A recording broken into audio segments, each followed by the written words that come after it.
We would request to light the auspicious ceremonial lamp, please.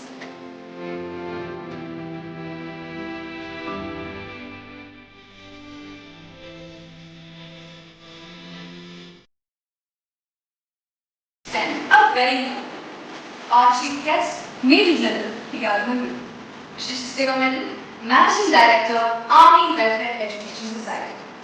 Major General P.R. Murray was commissioned in June 1985. He has extensive operational experience in all types of training. He has held instructional appointments in School of Artillery and Defence Services Staff College, Wellington. He commanded RT Brigade in an offensive formation, was Commandant RT Center Nasik, MGRT of a command headquarter, and held the appointment of AGRT, Bravo at IHQ of MOD. We would also like to accord a felicitous welcome to our esteemed panel of judges who have taken time out of their very busy schedules to be amidst us today to encourage our young and dynamic speakers.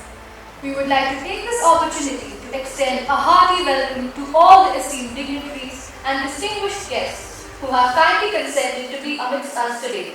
We would like to accord a special word of welcome to our guest of honor, Ms. Gunjan Agarwal, who has gracefully consented to be with us today. We extend a cordial welcome to all the chairmen and principals of various schools and all the teams and students who have come to witness this debate competition. It is believed that music speaks what cannot be expressed, soothes the mind and gives it a rest, heals the heart and makes it whole, flows from heaven to the soul. Ladies and gentlemen, let's begin this event with a soulful rendition of a melodious welcome song titled Swagatam, presented by our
Thank you, Nightingales of Shankar, VIHAR. A debate competition, not but the practice of listening to opposing views, is essential for effective citizenship. It is essential for our democracy. Ladies and gentlemen, let us take this opportunity to introduce and applaud our esteemed panel of judges who have kindly consented to be with us today. We are honored to have amongst us our first judge for the day, Dr. Varun Gulati, Associate Professor, Department of English, Delhi University. Sir has a teaching experience of 18 years and has to his credit 27 research papers and editing of several books.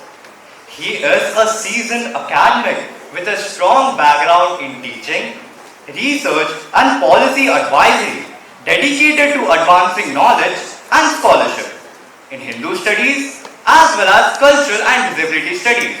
A hearty welcome to you, sir. Our second esteemed judge of the day is Dr. Pawan Kumar, an assistant professor of English at Daulat College, Delhi University. He is a PhD scholar from the Jawaharlal Nehru University and was a visiting scholar at Trinity College, Dublin, Ireland.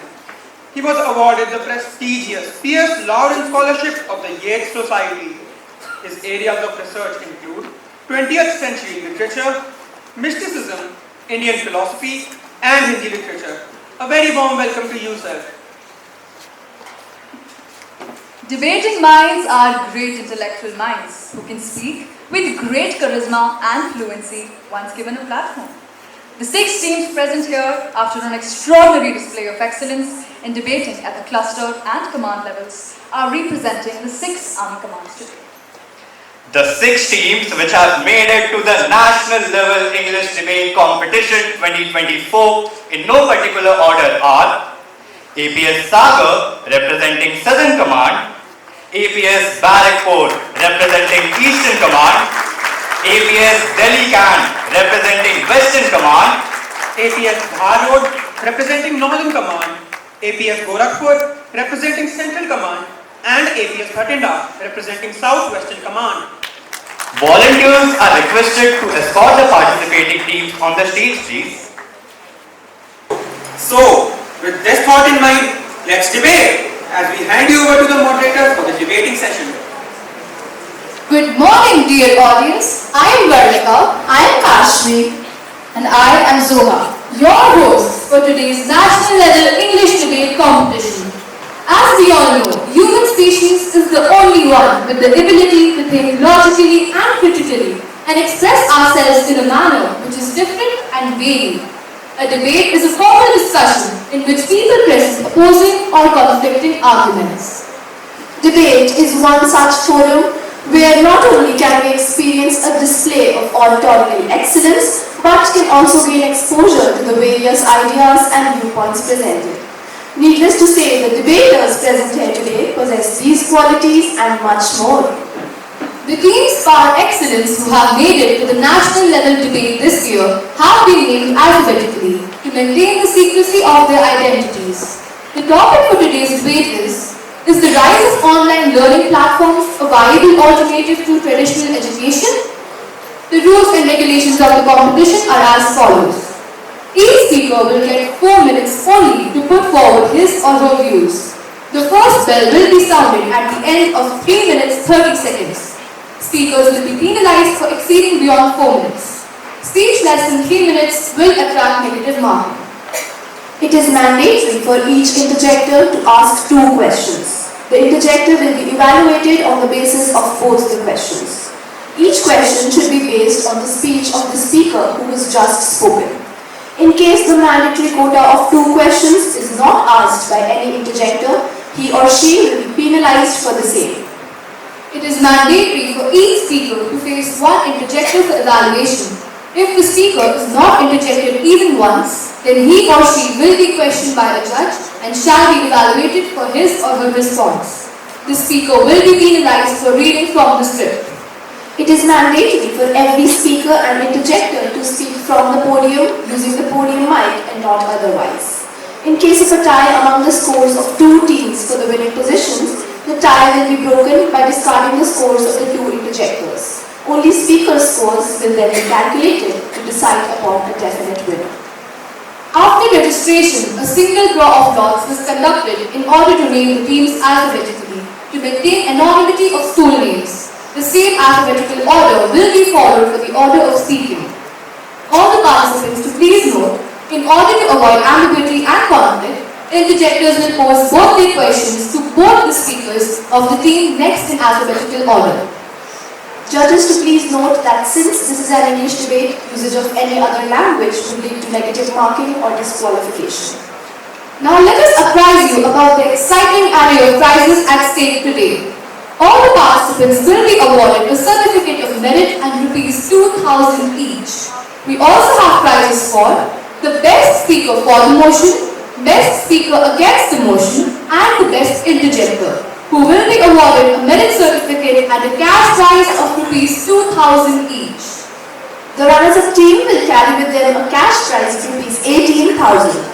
The winner team will walk away with a handsome cash award of rupees 30,000. All the prizes are courtesy Army Welfare Education Society. Through a draw of lots, the teams have chosen the alphabets A to F and will be speaking chronologically. So, the first speaker for the day is Anushka Sharma from Team A, speaking for the motion. Judges to please note that the speakers from Team A will be interjected by interjector of Team F. Your time starts now. In the digital world, spread knowledge flows. A vibrant world where curiosity grows. No borders find, no walls confine.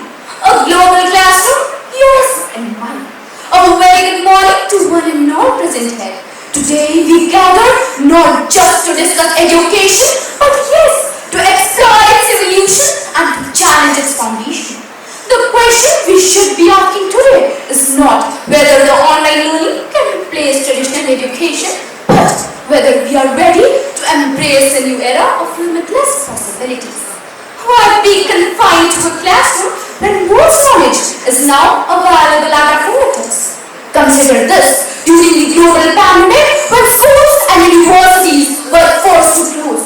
It was online learning platforms that saved education from grinding into a wall. These digital platforms enable the students to continue their study from the safety of their rooms. Doesn't this speak volumes? How can we overlook, I ask you, that how can we overlook a system that works for everyone, everywhere and at any time? Let me take you to a small town in rural Rajasthan, where a bright student named Seema Kumari faced the possibility of dropping out of her school because her parents couldn't afford her daily commute or distance. But her dreams were saved by VIHAR, an online learning platform initiated by the Indian government, where she accessed quality content, tutorials and live sessions for free. Isn't this empowerment as its finest?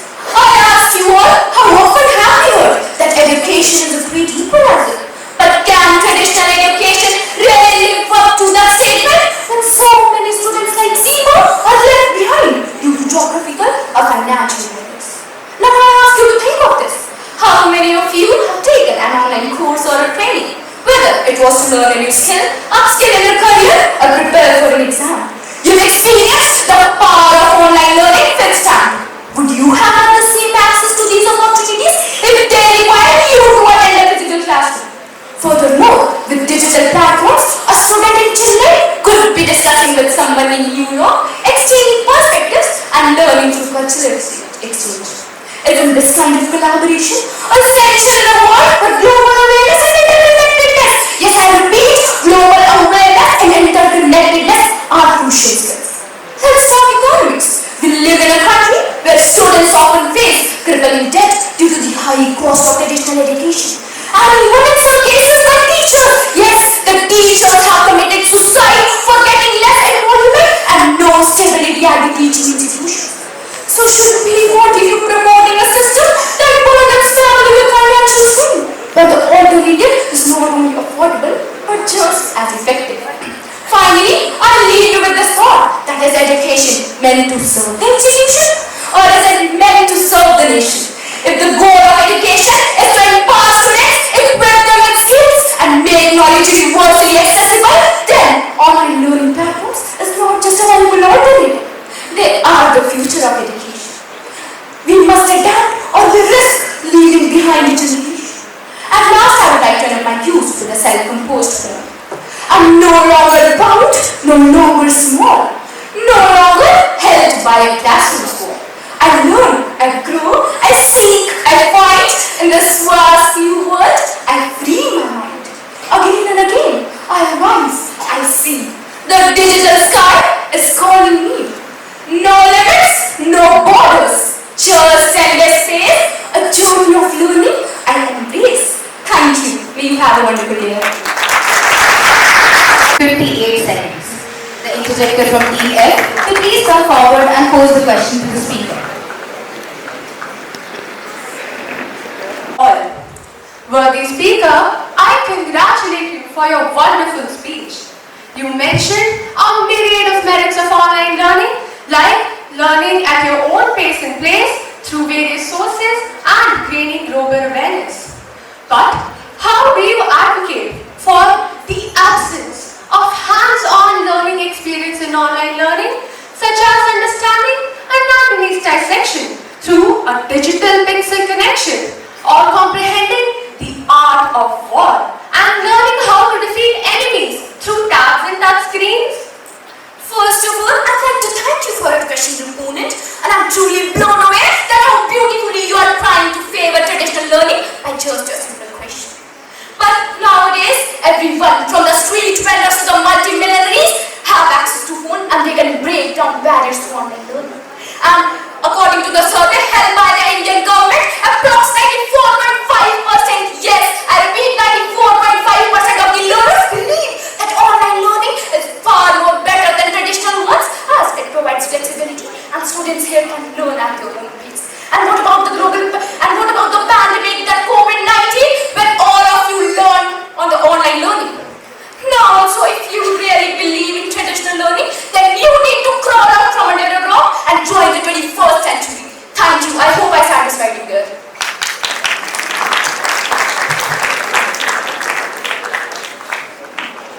Ladies and gentlemen, we are all Jen Agarwal. Let us welcome her with a huge round of applause, please.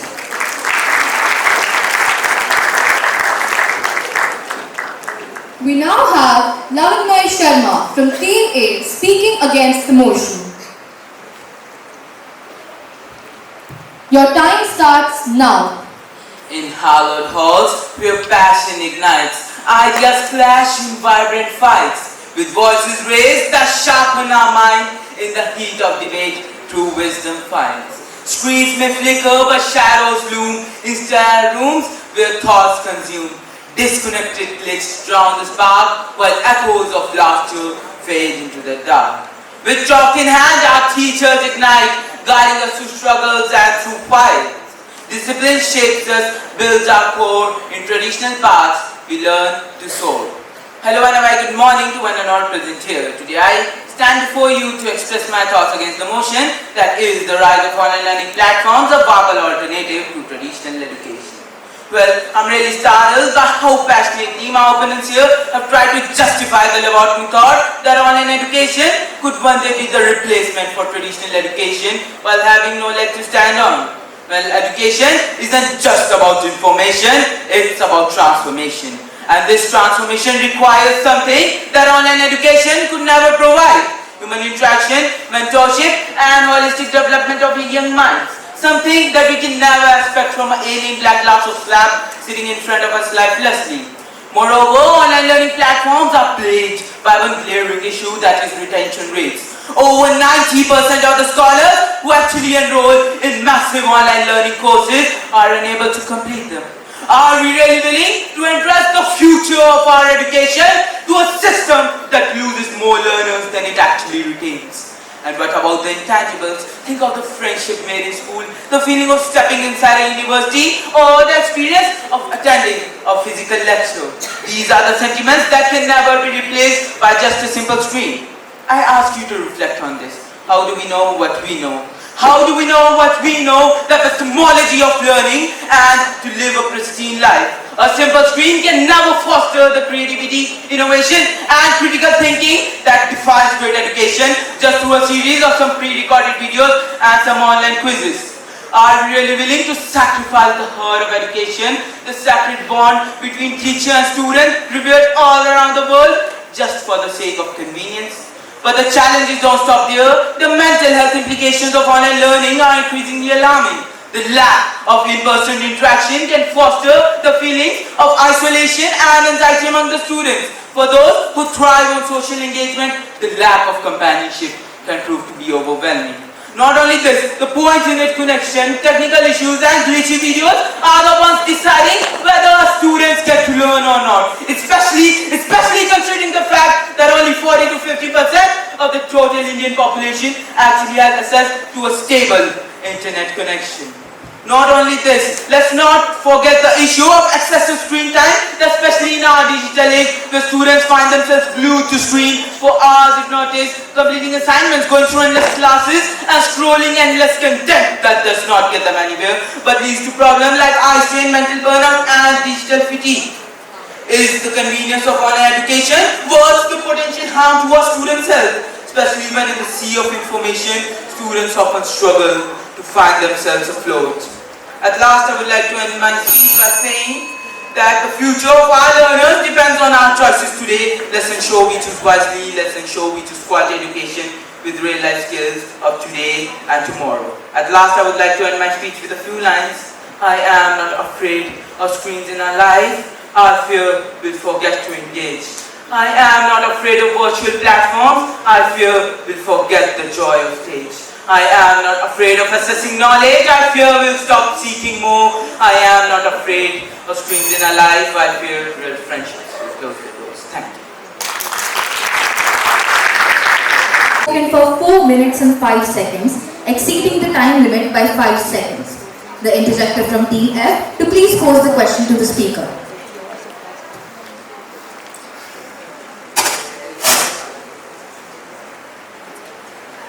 My dear friend, I really appreciate your thought-provoking ideas.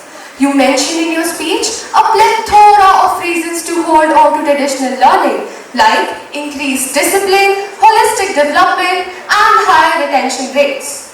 But on the other side of the coin, data reveals that India has more than 1.5 million schools that produce tons of paper waste daily. Along with that, vehicular emissions, especially in metropolitan cities like Delhi itself, contribute the most to air pollution, and commuting to places of traditional learning supplemented. Now, how do you justify traditional learning to thrive while the earth weeps and environmental consequences run far and deep? I really appreciate your question, my dear opponent, and I would love to answer your question by reminding you that education isn't just about information, it's about transformation. And this transformation from a young mind into a learned soul can only be achieved through the means of traditional education. Furthermore, if we look at different things such as stars in the past 100 years, they have changed dramatically. The methods of communication have changed dramatically, but education platforms, the traditional education hasn't changed much. This is because it is an already almost perfected system that does not need much. And also, online education is being used as a tool in various traditional educations, but a tool can never replace the original. And it's not about pollution here, it's about development of students, it's about the future of our education in our country. Online education has been a spare tire, and a spare tire can't replace the original for long. At last, I would like to say that the bitter roots of traditional education might not be good, but the fruits are the sweetest. Thank you. Interjector from Team A. Your time starts now. Where the mind is without fear and the head is held high. Where knowledge is free. Where the mind is led forward into ever-widening thought and action. Into that heaven of freedom, my father led my world away. Rabindranath Tagore's poetic vision of a society free from oppression, where knowledge reigns supreme, seems like a distant dream. With traditional education, but don't worry, I'm here to tell you that online education is the key in turning that dream into reality. Jai Hind, everyone. History holds the proof that traditional education has fallen short in quenching the thirst for knowledge for every eager mind. Dakshina University catered only to elite. Dr. Ambedkar faced denial due to societal position, and Malala fought for girls' education facing violence. Even the current scenarios are quite disheartening. UNICEF report indicates that more than 170 million young minds are shut out from education due to poverty, conflict and war. 75% children with disability are unable to attend school, and 47% of the girls drop out due to lack of toilet facilities. So, amidst this darkness, what radiant force can guide us towards enlightenment? Surely, online education shines bright. Geographical barriers? Gone. Now even rural students have access to Harvard courses. Financial constraints? Solved. 80% of the Coursera learners comes from low economic background. Disability? No longer a limitation. Khan Academy is an accessible platform for students with disability. So it's time that we think, if work from home can be the new norm, then why not study from home? If cashless economy can be the new means, then why not e-books? And if online shopping can be the new practice, then why not online learning? As we move ahead, it is rightly said that education is the key to opportunity in our society, and it must be the birthright of every citizen. Online education embodies the spirit of Agenda 2030, ensuring that no one is left behind, as it fosters global citizenship, breaks border and time barrier, and upholds constitutional rights. However, my worthy opponents still say, what about teachers? What about human connection? But I say it augments teachers' reach. Why confine brilliant minds to just for walls? In India, educators like Alak sir and Khan sir have become household name, helping students crack world toughest exams like JEE and UPSC through online platforms. Can you imagine a boy from VIHAR growing up with limited resources, rising from the four walls of his room to securing AIR1 in NEET? Well, that's the success story of the Thagar of Dar, made possible through online coaching. Now, every cleric can learn without Guru Drone asking for a psalm. As we conclude, online education is a one-stop solution where possibilities are unlimited. Rich or poor, young or old, brilliant or average, from bustling cities or remote villages, online learning ends the tale of privileged few and excluded many, making education more inclusive. So, the question which arises is, can online learning platforms replace the traditional systems? Well, no. It will augment, not replace. As the saying goes, knowledge is power, information is liberating, and education is the premise of progress. So ladies and gentlemen, together, let's hail online education. Let's imagine a world where every mind has access to knowledge. Let's envision a future where education unites humanity, and let's empower the next generation of thinkers, dreamers, and change makers. Jai Hind.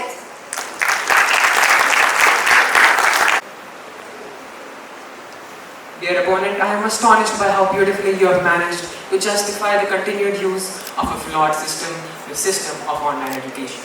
In your speech, you mentioned that numerous children don't have access to traditional education due to poverty and war. But I ask you, dear opponent, do these children have access to a smartphone? Do these children have access to a stable internet connection to join your online classes? So I ask you about the changes you would make in your statement to make them actually valid to this discussion. Thank you for your question, Mr. Interjector. But here I would like to present an alternative argument. I see you are quite outdated with the current technological advancements in India. Today in India, from a street vendor to an entrepreneur, everyone has access to internet and mobile phones. Must have heard about UPI. So this itself is a proof that everyone in India today is techno-savvy and no one is left without internet and mobile phones. And apart from that, I'd like to tell you that government is running many different initiatives to provide technical advancement to the rural and underprivileged people. And what we see as a limitation today, I see it as an opportunity. And some government initiatives are Akash tablets provided by government to underprivileged people, digital Chopal and internet sati for people who are underprivileged, Diksha, Swayam Portal and a lot more initiatives. So my stance remains against the same, and I firmly believe that education is a fundamental right as enshrined in our constitution, and to truly realize its spirit, we must leverage technology by combining exceptional teachers, certified leaders and industry leaders to create a global learning ecosystem where every mind has access to knowledge, where no one is left without knowledge, when everyone person has the opportunity to learn and grow. As Nelson Mandela has once said, education is the most powerful weapon which one can use to change the world. So let's change the world by changing the way we learn. Thank you. Well, dear opponent, I am not satisfied with your answer, as in fact your statements were not coherent. But I thank you for your time. Mr. Interjector, I would like to remind you, here are judges for the judgment. Do you remember our teacher's appreciation that boosted your self-esteem? Or do you remember your first public appearance on stage that developed the confidence you carry today? Traditional education is more than just books and exams. It's about human connection, socialization, and emotional growth. Good morning, ladies and gentlemen. From playground magic to profound friendships, our early years shape us. More than academics, traditional education teaches us life skills like environmental awareness, health and hygiene, civic sense, and a lot more. But online learning enthusiasts, beware, because research reveals that 6 weeks of online engaging is equal to reduced grey matter in the brain, impacting impulse control and decision making. Doesn't sound great, right? Convenience should not compromise competence. After all, easy is not exactly the same as excellent. Don't trade face-to-face doubts for screen stares, critical thinking or click-happy quizzes. Invest in excellence, not ease. According to John Dewey, education must stimulate emotional and intellectual growth. Online education isolates students, resulting in low emotional intelligence, stress, fear, depression, anxiety, poor mental health, and so on. So, can emojis and likes replace the nuances of human connection? Effective education requires both knowledge transfer and mentorship. A closer examination reveals traditional education to be the numero uno of all times, where teachers were not just names on a digital screen, but superheroes who inspired. Chandragupta's administrative skills, thanks to Chanakya. Swami Vivekananda's spirituality, Ramakrishna Paramhansa's guidance, Ratan Tata's leadership, J.R.D. Tata's supervision. Even the credit for my achievement as a district in command topper in class 10 goes to my exceptional teachers and not some online platform. So, can anyone present here today boast about a legend being shaped or mentored by online platforms? Surely not, because learning is not a downloading, but a journey. According to an old Indian proverb, the best way to learn is by doing. Traditional education provides hands-on training, which online platforms miss in every way.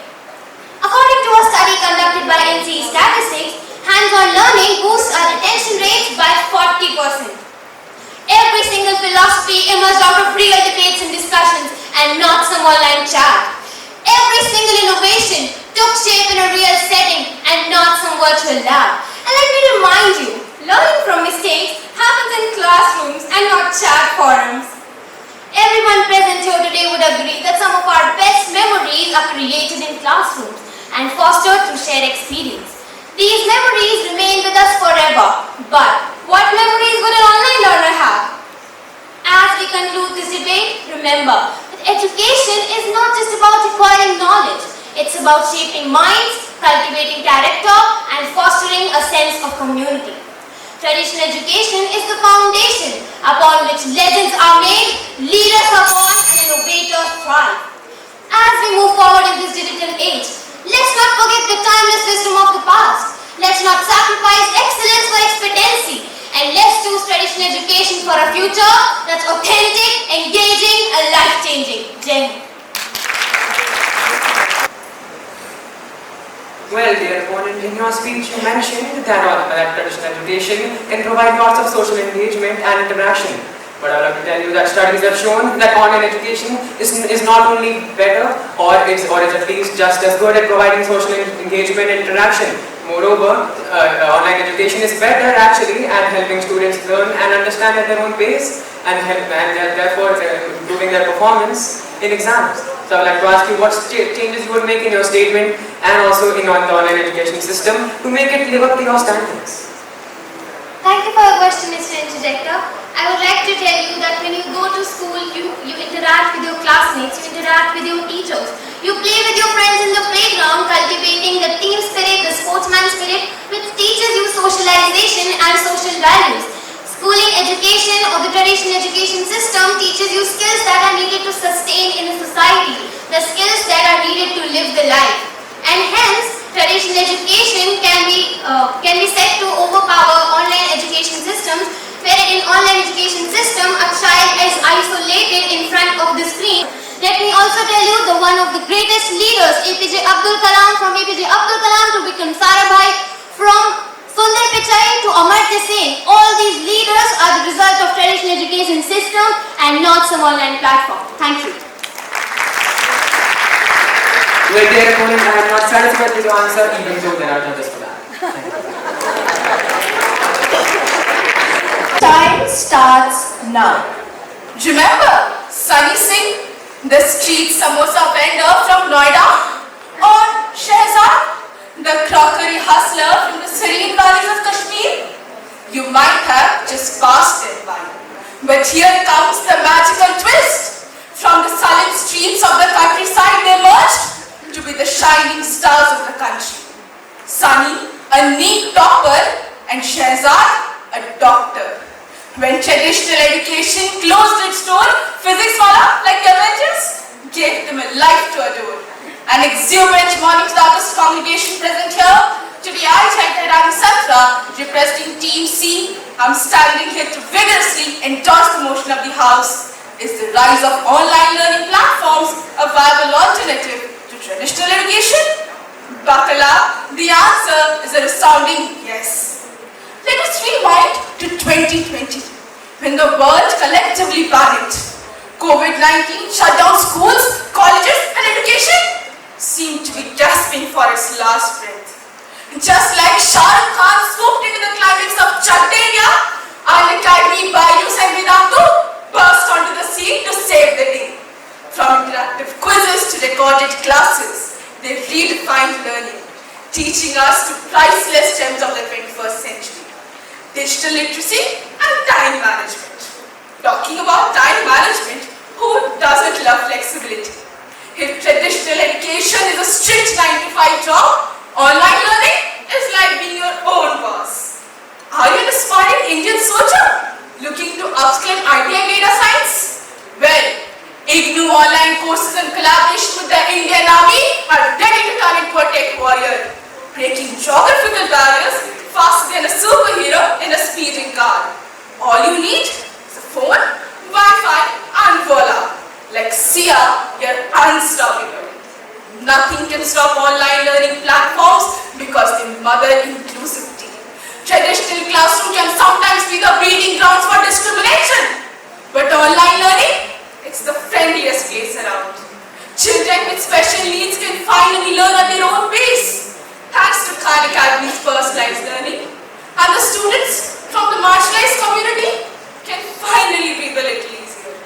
And did you know that UNESCO reported 40%, I repeat 40% of the marginalized students felt less discriminated in online classes? But wait, here comes the kicker. NEP 2020 practically rolled out the red carpet for online learning. Virtual labs, digital libraries and over 1,300 courses on Diksha and Swayam are encompassing everything, from coding to cooking. Guess the best part? All of this is free. That's right, free. Traditional education has tuition fees that makes our wallet cry. But online learning, it's like a buffet of knowledge with no bill at the end. My dear audience, online learning platforms are not just an alternative, but a full-blown revolution. Yes, a revolution that connects mountains high to streets below. Online courses let your knowledge grow. Where once was darkness, now there's light. Online learning give you the wings to ignite. Thank you.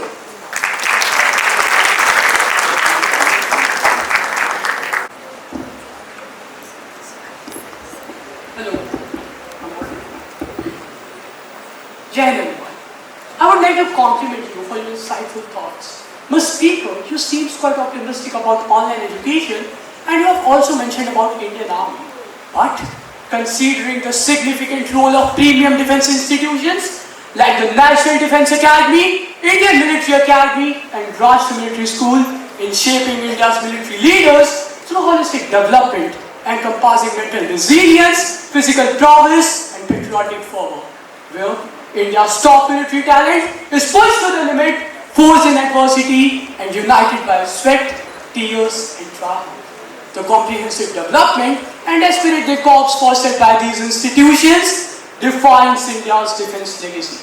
So, Ms. Speaker, how can you say that online learning platforms can effectively substitute the in-person training experience and the foundational values of camaraderie, discipline and nationalism that is instilled through traditional education methods? And if so, Ms. Speaker, then how would they overcome the limitation of simulating a real-world battle scenario and leadership instincts? Please comment. Thank you for your speech, dear interjector. It is a blessing in disguise for me to vindicate my stance once again. I just mentioned in my speech that online learning platforms are providing Indian Army the facility, for example, IGNOU. And let me remind you, nowadays, online learning platforms are the key to success. They are providing millions and millions of students with the technology, with the education they require. And they have cracked ND exam, serious and whatnot.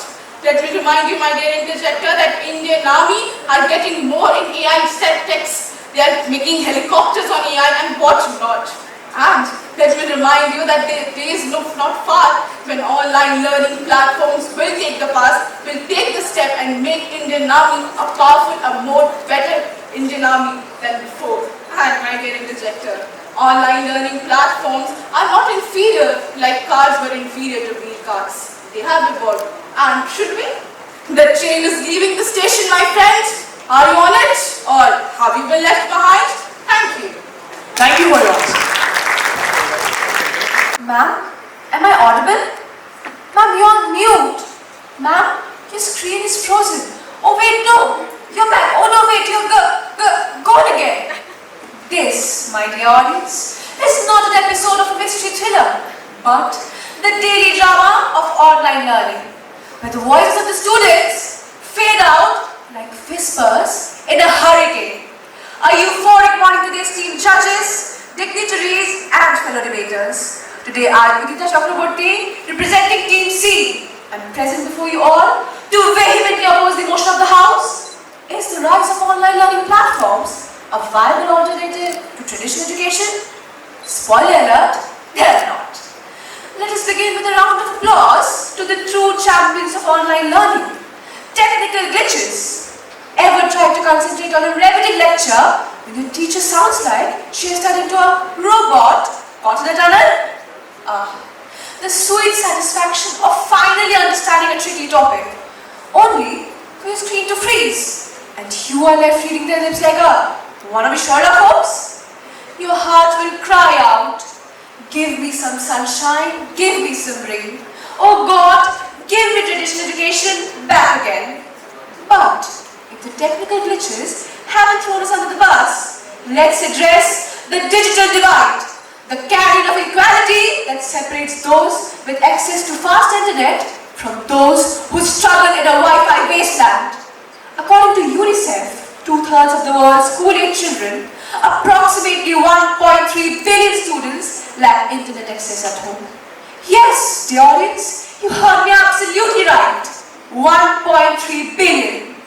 Imagine telling them, don't worry, join a Zoom call. Hilarious, right? Furthermore, imagine the virtual learners of the pandemic. They missed out on the most delightful spring of their life. Think of how these children have fallen prey to gadget addiction, depression, anxiety, and endless disorders. I can vouch that a regular classroom would have been a solution for most of them. You give a knife to a child and ask him to chop vegetables, he would possibly chop off his fingers. You give online learning platforms to a child, and the outcome will be the same. The audience, from the days of Gurukul to the 21st century school, traditional education has always fostered teacher-student relationship and being immersed in a collaborative community.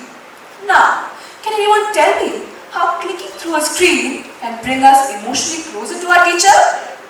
Nothing can beat human connection, friends. Imagine us having this debate online. Could we have experienced the same vibes as we are having it now? And the grand finale, learning heart surgeries through YouTube. Oh yes, please cut hair. Oops, here comes an ad for shampoo. Dear audience, if you wouldn't trust a surgeon who got his degree from Dr. YouTube, then you shouldn't trust online learning platforms to replace hands-on learning. Labs, workshops and real-world practices. These things can't be zoomed in. Dear audience, think of the luminaries. The luminaries who lifted our nation about are a gift of traditional education, deeply profound.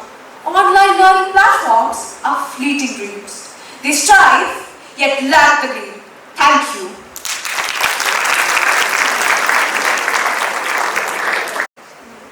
Hello. Once again, Shankar. Mr. Speaker, your passion for traditional education radiates through your argument. But I have some concerns. While traditional education has its strength, how can it be considered superior to online education when it is limited, as it focuses on rote learning over critical thinking? For example, CBSE standardized exams for all. It's outdated, as it prioritizes colonial era Western knowledge over indigenous perspective. For example, a curriculum does not include minority cultures and languages. It's disconnected from real-world issues like environmental sustainability and social justice. And most importantly, Mr. Speaker, it's manipulative, as it often presents selective or biased accounts of history. For example, the controversy surrounding the NCERT's revised history textbooks or British curriculum omitting British colonialism and imperialism. So I would like to ask you, isn't it time to transform education with the help of online learning that is dynamic, progressive and up-to-date, rather than maintaining a broken system? Please comment. Thank you for that analytical paragraph, dear interjector, as it has paved me the path to further establish my point.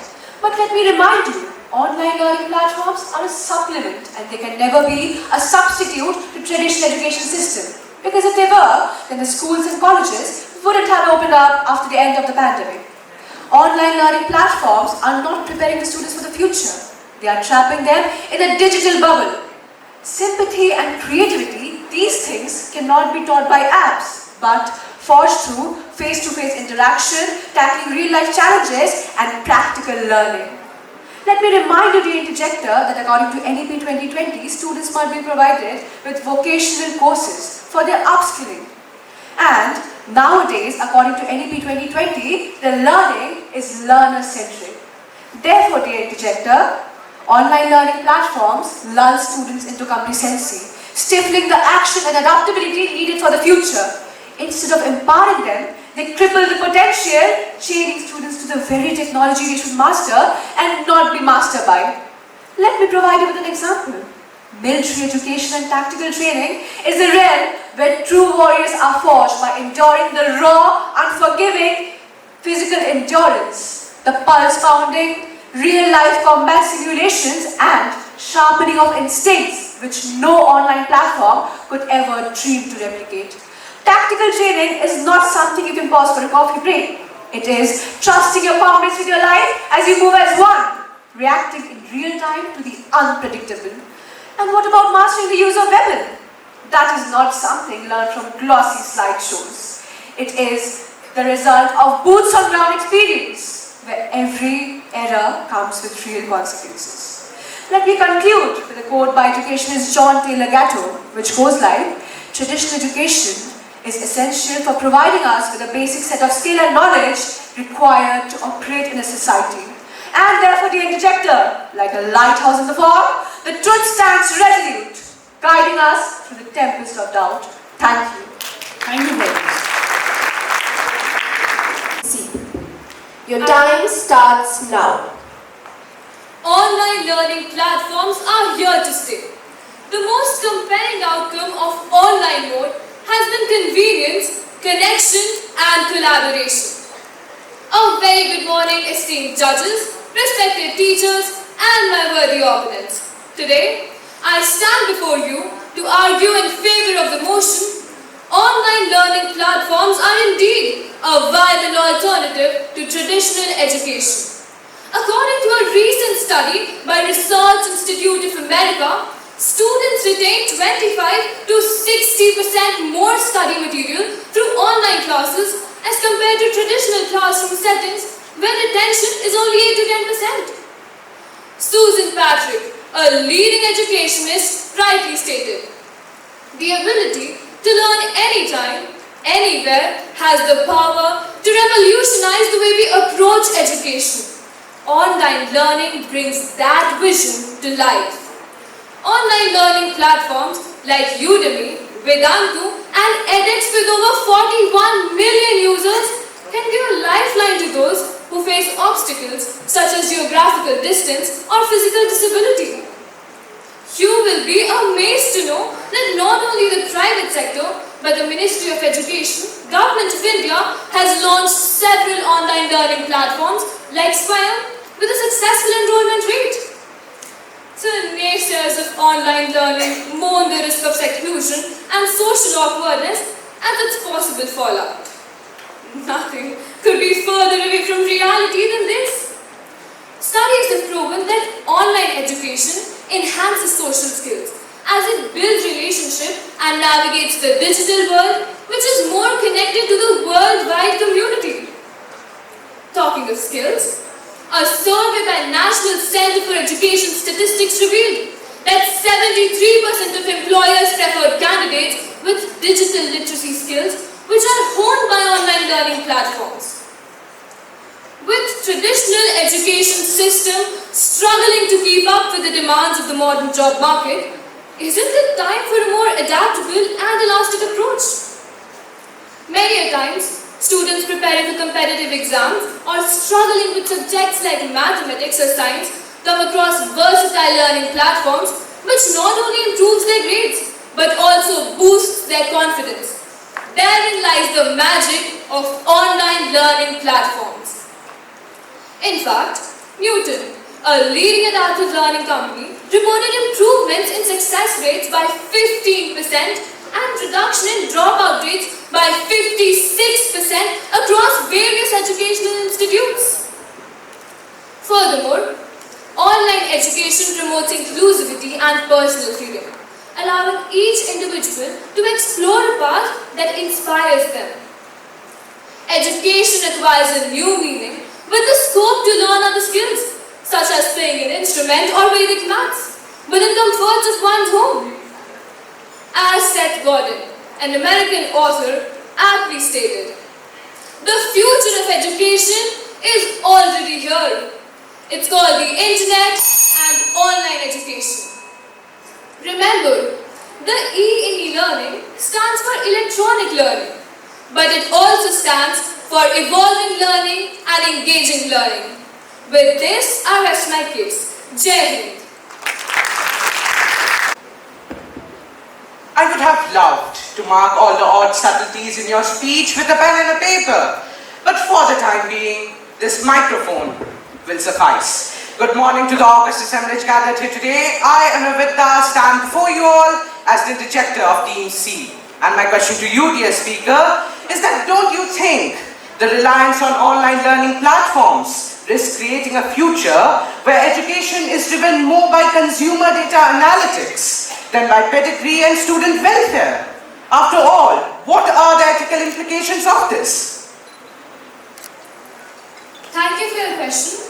To address the concerns put forth in your question regarding ethical implications and data analytical driven future, I would like to substantiate my stance in two parts. Firstly, the ethical implications as you talked about.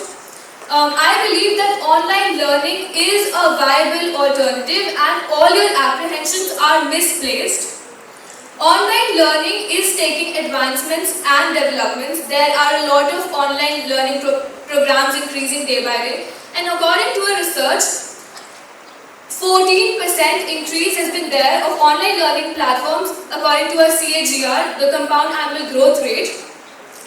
This shows that There is a reason why all of this is happening, because there is no fire without smoke, and online learning can help in various fields, as it includes flexible curriculum, community engagement, instant feedback and assessment as well.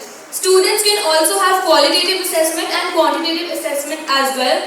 And I believe that online education can serve all the fields and not just a few. You'll agree with me when I say that our progress is always hindered by a conventional thinking and approach, as could be seen in your question as well. And therefore, I believe that all the doubts and fears regarding online education are completely unfounded. I would like to reiterate my stance that online learning is a viable alternative. Thank you.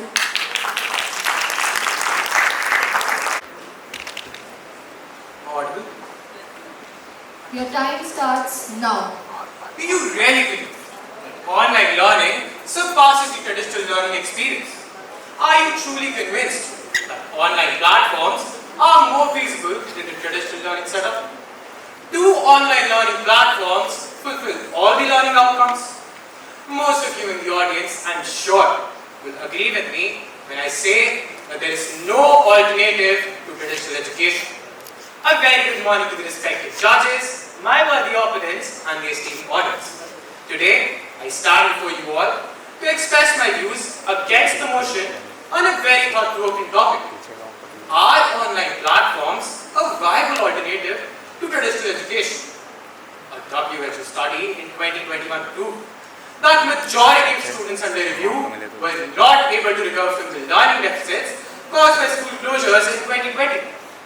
Owing to its very nature, online platforms have inherent deficiencies and pitfalls. To begin with, the mindset of the masses itself will never allow it to be a mainstream mode of education.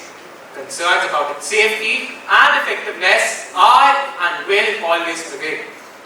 Many parents find platforms like edX and Coursera barely good enough when it comes to serious learning. Moreover, studies have shown that degrees on online are rarely recognized for all their worth and financial investment. My worthy opponents may argue that online education is convenient, flexible and cost effective.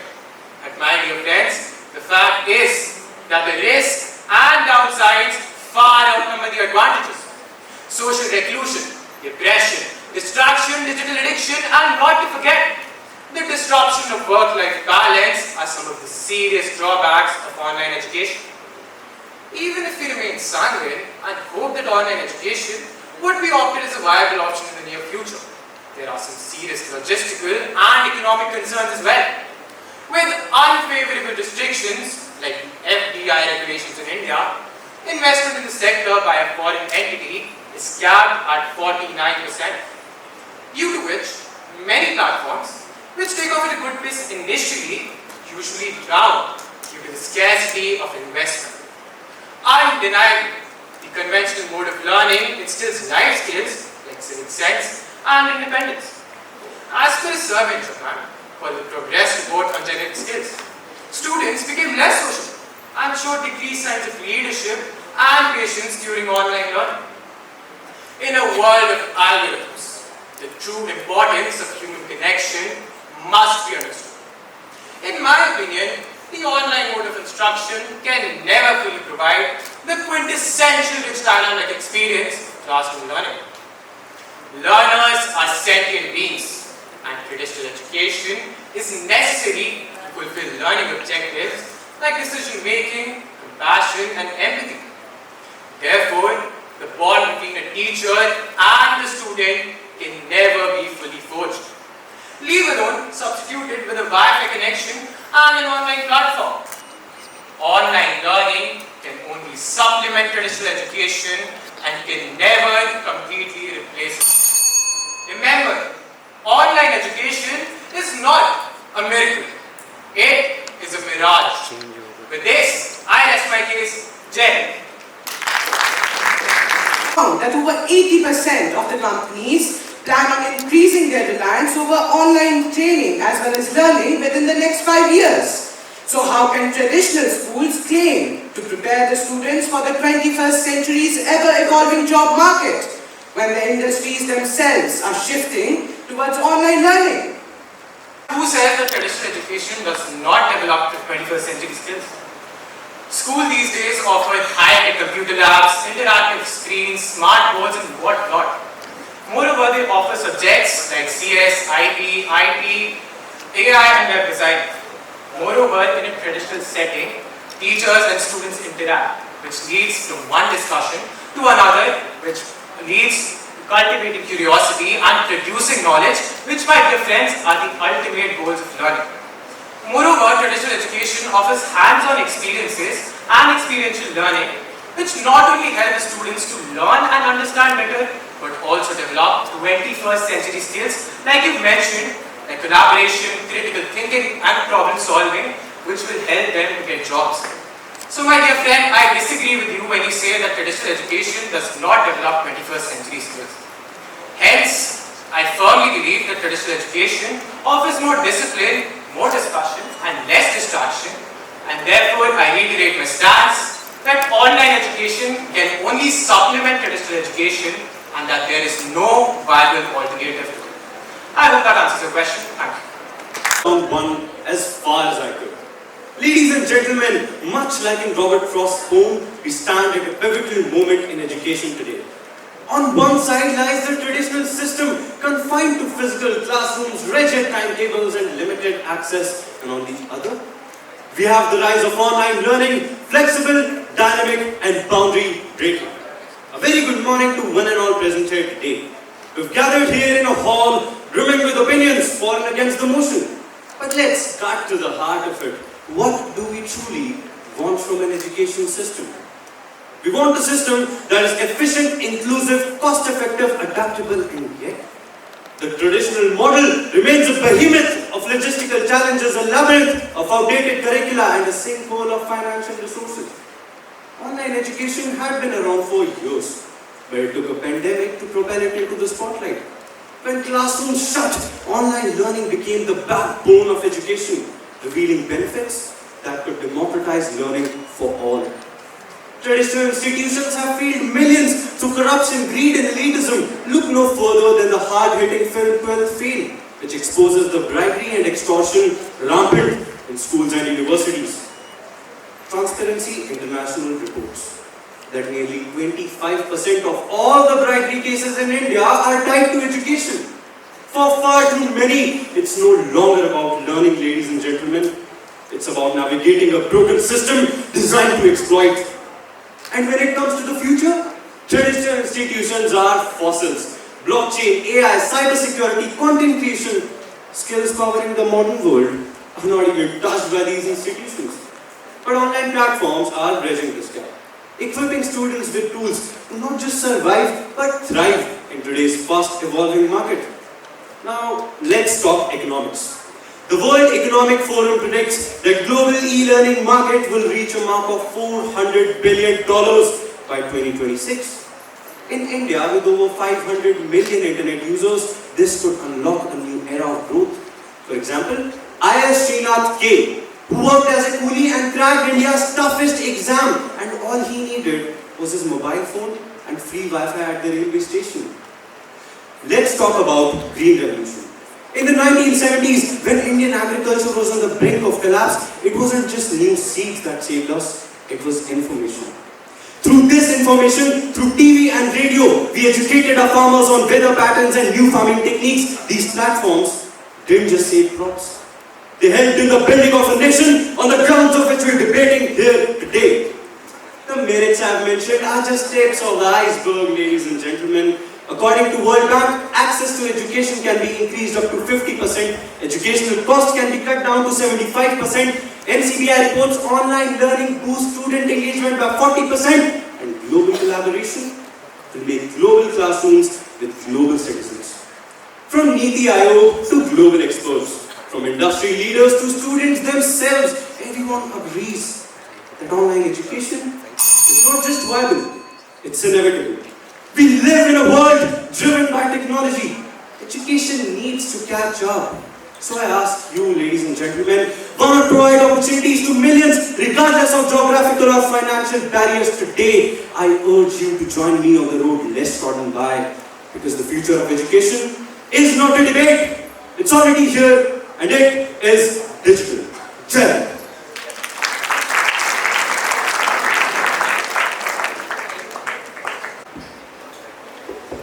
Am I audible? A very good morning to everyone. I am the interjector from Team B. I have been listening to you intently, and I've heard you mention that the World Economic Forum is about to reach $400 billion. You have also stated the fact that the online platform is flexible and dynamic. Well, however, I strongly believe that the online platform has caused a staggering education inequality, leading to a phenomenon called the EdTech tragedy, resulting in a learning loss, digital divide, decline in interpersonal, cognitive and social skills faced by hundreds and millions of students across the world. With such loopholes, drawbacks and the failure of the online platform in addressing the adverse issues of mental health like depression, anxiety, isolation, panic attack, how can you still ignore the ramifications and at the same time promote the viability of the online mode of education as being the best alternative?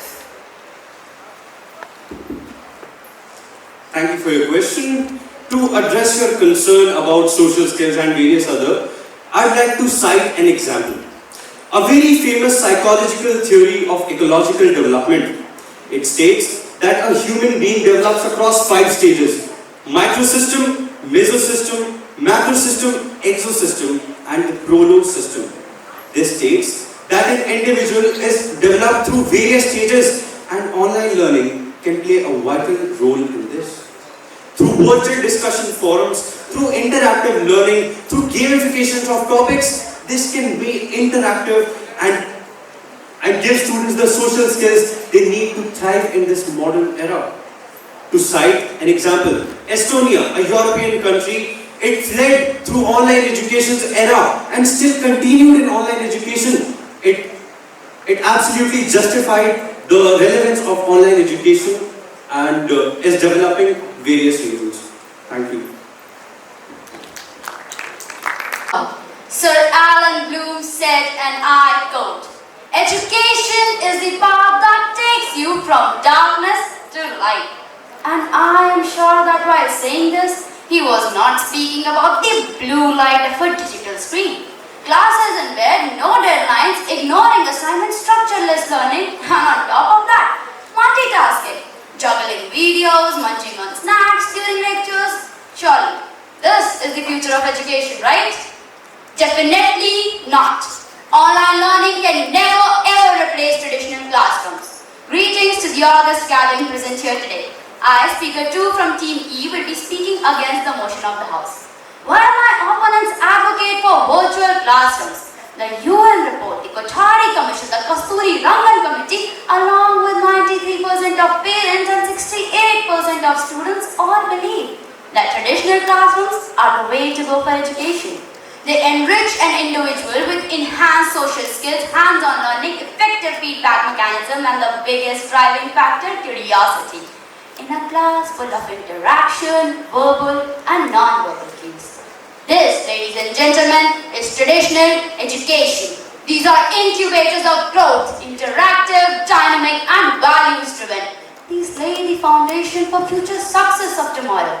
And trying to completely replace it would be a deliberate insult and a systematic attempt to sabotage the entire educational system. The main purpose of learning is to turn mirrors into windows. But with online learning, these mirrors will be catapulted into lifeless 2D screens. University of Phoenix, rather a cautionary tale. The world's first fully online institute since 1989 that stands at the brink of extinction today. Even with impressive enrollment figures, the passing out rate is nearly 24%, exemplifying a void between promises and performances. Let us take Sweden's digital educational adventure as an example, where they advocated virtual learning for 5 years, but then found their digital natives in a profound sense of loss. And now guess who's returning back to the old school chalk and talk?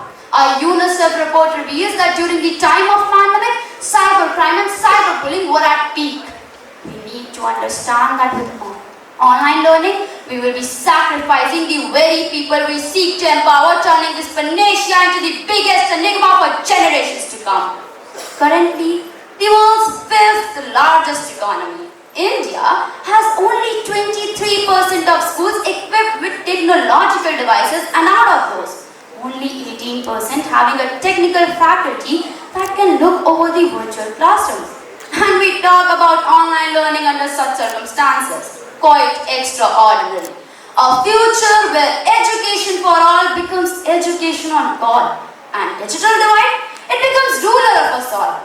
Is this the dystopian future we aspire for? We urgently need to acknowledge the double-edged sword of digital inclusivity.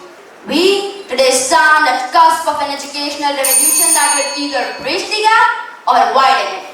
And the choice is now ours. Ladies and gentlemen, there may be roads less trodden by. There may be 2 paths from which we must decide. But I would still choose the one with the people's choice, as education is a necessity to be provided, never a luxury to be enjoyed. Jai Hind. A very good morning to everyone. I am the interjector from TUD. You have mentioned that around 68% of students believe in the traditional mode. You have also stated that the offline mode is more effective as it has feedback learning and non-verbal communication. Regrettably, my friend, your views on the online platform appear to be cynical and frankly quite orthodox. As today's education sector is undergoing a transformation with the e-learning mode of education, reaching the remotest part of the world and opening vistas for all at a very nominal cost. Besides, 66% of degrees were conferred on online female students in 2021, thus empowering women and making learning more vigorous and stimulating than ever before. So my question to you is, how can you explain the research that justifies the online mode's ubiquitous presence and impressive success rate, which is more inclusive and productive as compared to the offline mode? Thank you for your question, dear interjector, and I can totally see your concern about the economic disparities and the digital divide, and how can we replace traditional classrooms with interactive online classes. Well, my friend, I do agree that yes, sometimes e-learning can be beneficial, but can it replace the traditional classroom? No, it cannot. Online learning can be a substitute. It can be a bypass button, but never a silver bullet for education. Why? Traditional classrooms, as you mentioned, that they have economic disparities. But let me remind you that the government of every country works on it. They have different policies such as ISA, student loans and educational loans, which can be provided in order to enhance the learning abilities. But whereas in online learning, they would need a fixed amount of deposits such as laptops, headphones and other devices which are luxuries that many cannot afford. A NEVA research institute shows that 78.2% of individuals from developing nations and non-developed nations do not even have access to phones. So I do not think that online learning can be a viable alternate for them. And henceforth, I agree with my stance that online learning can be a bypass button, but it can never be the silver bullet for education. Thank you. Now, good morning to the present multitude of intellectuals. When this topic crossed my eyes, it electrified my vice. With online learning platform, lessons flow with a click. I learn at my own pace with no stick.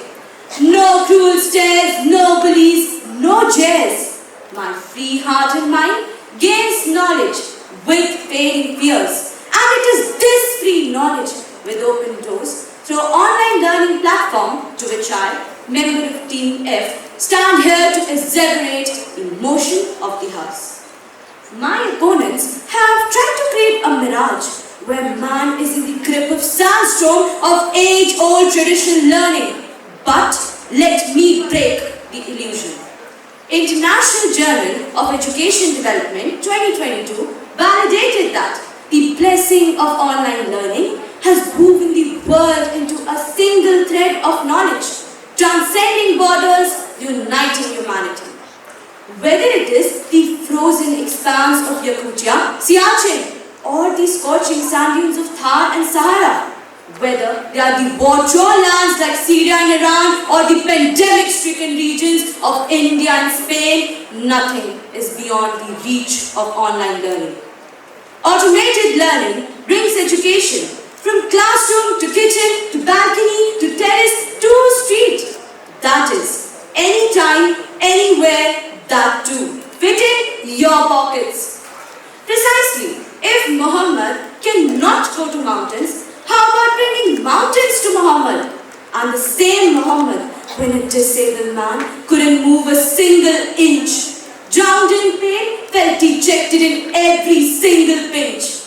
With online learning platform, education did he seek and let his success speak.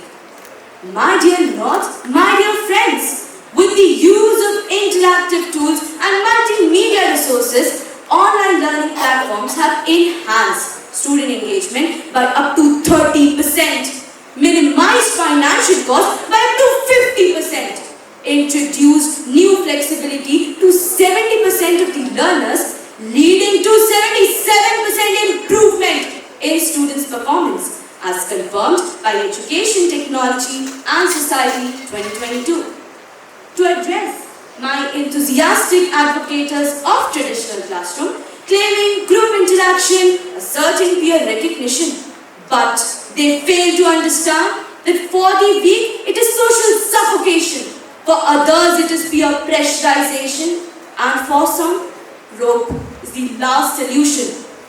UNESCO Education Report 2022 accentuated that online learning platforms have facilitated 40% increase in cross-disciplinary studies, paving the way for entrepreneurial ventures, rewarding diversified job market. My dear worthy opponents, online learning platform as a green advocator reduces carbon footprints by decreasing the need for commuting, with estimates of saving over 1 billion miles of travel annually. To sum up, today we stand on the brink of transformative epoch, where rapid advancement of technology has given online learning as a blessing to embrace, to learn at any pace and place. No walls to hold, new worlds to ignite, a future shaped with mind, bound to take flight, bound to take flight. Thank you.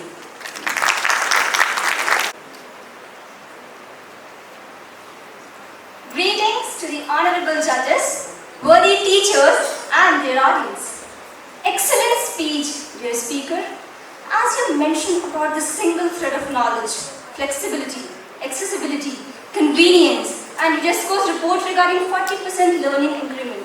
But I would like to present you about a report that says 70% of online courses are pirated within 24 hours, leading to creator losses of over 1,200 crores and shutting down of more than 600 new edtech startups every year in India alone. The entertainment industry faces a similar problem of piracy and content theft, but the theatre experience still attracts paying audiences, offering a buffer against piracy. However, online platforms have no similar protection. Now the question here arises: is it truly possible for online education to sustain itself for a long term on a large scale? If yes, what plans or solution do you propose to counter these issues, my friend? Thank you, Inspector, for your question. It was indeed a very enlightening one with the facts and data that were suggested. But I firmly believe on my stance that online learning platform is a viable alternative to traditional classroom. And yes, it can take us to a long run, because now online learning platforms have proven to be cost effective, it has inculcated hands-on experience, it has embedded courses on ethics, moral values and global citizenship. Not forgetting that it has gained immense credibility, and it has also bridged the gap between rich and poor. Coming to the entertainment industry, well, that is not something that falls in education. That is something that is entertainment industry, something different. But coming to the education part and the data that you have suggested due to the failure of EdTech, well, just a single failure cannot lead to the shutdown of the whole online learning platform. And if we dive deep into the Kohlberg stages of modern development and the true learning, that states that true learning comes through experience, reflection and experimentation. An online learning platform indeed inculcates all this.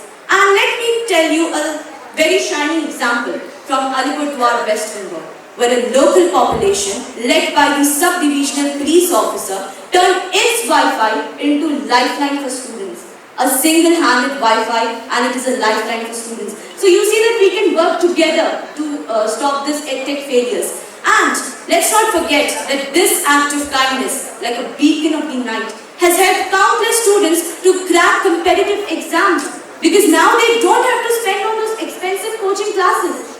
Online learning platforms provides education, or should I say quality education, at a fraction of the cost of traditional classroom. And let me tell you that today's platform is the prime example, wherein we all would have come here, debated, making no great significance to the world and leave the stage. And this platform would have been only limited to multi-purpose hall. But my dear friend, due to the recognizing the advancement of global reach, this camera, right here, recording all our speeches, is a prime example that this platform is now accessible to millions of students out there. They can use it, they can gain knowledge, and they can use it in their debates also, which would be very helpful. So, I firmly believe that this viable alternative today will become better, in fact best alternative in future, with jet speed development of technology, for which we have tried. We are trying, and we will try to triumph. Thank you. Thank you. Good morning to the elite panel with insight. You have taught me to stand for what's right. Respected principals and teachers, esteemed and wise, your intellect guides me like stars in the skies. The educationists in the classrooms today made me gold, taught life lessons and debate bold. Today I, Abhinav, feel proud and privileged to oppose the motion with an act of persuasion to give you all the best solution. My over-informed opponents have tried to sensitize this issue by shine and sparkle. But let me peel the onion, layer by layer, giving you its bitter essence. NIPA elucidates that traditional classrooms have 85% better social support and counseling, healthy physical activity up to 73%, paving the way for 92% better performance and holistic development. Even WHO confirmed the global predicament of tormented online students who experience an increased cases of 74% of stress, anxiety, loneliness and digitalized strain. This triggers sedentary lifestyle diseases such as obesity, musculoskeletal issues, headaches, migraines and even insomnia. Now, let me clear the hypnotic spell of meritorious automated tutelage created by my respected opponents amidst emergencies like pandemic through a self-composed phone. Mama calling, wake up, wake up. Teacher's chime, am I audible? Speak up, speaker. Mouth full of tips, half uniform wrinkled up. Google Guru telling me the answers with screens half split up. For classes I would find, and PUBG escalated the crime. This was indeed the new sign of time. Sorry man, bad network connection was our go-to line. My zealous opponents have been blowing the trumpet of online learning, but they would also agree with me that real learning flourishes in the warmth of human connection and never ever in the cold separation of digital screens. And in traditional classrooms, all confusion flies with swift feedbacks of gestures, nods and replies. Testimony to this, NCERT reports also claim that 91% students value face-to-face interaction and 85% of the teachers have faith in traditional methods, which all my venerated principals, teachers and educationists would agree with hands on their heart. The cataract vision of my supporters of online learning also miss the building blocks of social values such as ethics and morals in the tapestry of knowledge. Lastly, after enough of debating and discussing, let's discover that rain of right learning that must fall at the right place, in the right time, for the right purpose and in the right direction. To seal my stance, through hands-on experience, minds take flight. In labs and in fields, we harness the light. For lessons are deeper when lived and embraced, not just through screens, but in time and space. So let's not sever what's tried and true, for in-person bonds bring depths to pursue, depths to pursue. Thank you.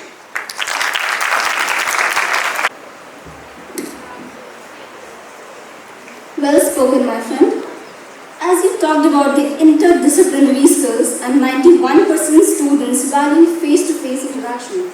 But considering India's significant brain drain, where approximately 8 lakh students go abroad each year, spending over $15 billion on foreign education and fueling other countries' economy, don't you think that online learning could help tackle this issue? With a population of over 1.4 billion and limited quality university seats, many of our brightest minds are driven to look overseas. Reports suggest that even a 10% reduction in brain drain could nearly retain $1.5 billion annually within India, creating new employment and driving innovation locally. If online platforms could offer high quality, affordable education, wouldn't this help us to retain talent, reduce brain drain, and better align our education system with the national development goals? Thank you for your question, dear interjector. It was indeed an intriguing and a thought-provoking one. But I am now reminded of the words of great Plato, who rightly said that the strong ones have power and courage to stand for themselves, but the strongest ones have power and courage to stand for others also. And today I, Abhinav, and traditional classrooms support those financially deprived children who cannot afford online classrooms or traditional classrooms, for which the government, with collaboration of our schools and the introduction of NDP 2020, has introduced schemes such as TUFS or under the Right to Education Act, which states that affordable, accountable and accessible education should be provided to each and every child. Because I personally believe that education, knowledge and learning is the sole aspect that separates us humans from other creatures and calls us the term civilized. For example, I would also like to state the data by Sarva Shiksha Abhiyan, which rightly stated that 71% schools in India have been provided with better infrastructure and accordingly less fee structure has been reduced. And I would like to shed some data on some famous institutions in India itself which are reputed worldwide, such as AIIMS Delhi or the Medical College in Trivandrum, which only take 6,000 rupees of fee structure for a period of 5-year course. And thirdly, I believe that if you say you are supporting online education, but I believe that I as a student, you as a student, the teachers and principals were so much eager, enthusiastic and excited to come back to this stage, this offline setup where we could express our views through face-to-face interaction and the warmth of human connection. And as we also felt the need of it, for example, the 2022 or 21 debate was held online. But many of us were actually dissatisfied with that online platform because we couldn't express our emotions in the same way I am doing now. And lastly, I believe that traditional classroom help in a lot of things, including social values, ethics, morals, character development, personality development, helps in jobs and what not. For example, this tie was taught to I learned to tie this tie around 2 years ago by my father. But recently I just watched a video online to learn it again. And instead of knowing how or learning to tie a tie, I choked on myself. So this is a real life example and a proof that traditional classrooms through face-to-face interaction and hands-on experience are always a better option. And lastly, using poetic license to my advantage, I would like to say some self-composed lines I wrote for this debate. Learning through teams and needs we do not wish, because in classrooms, learning flourish, long-lasting bonds of friendship cherish, ultimately minds grow and knowledge nourish. Thank you and Jai Hind. Thank you.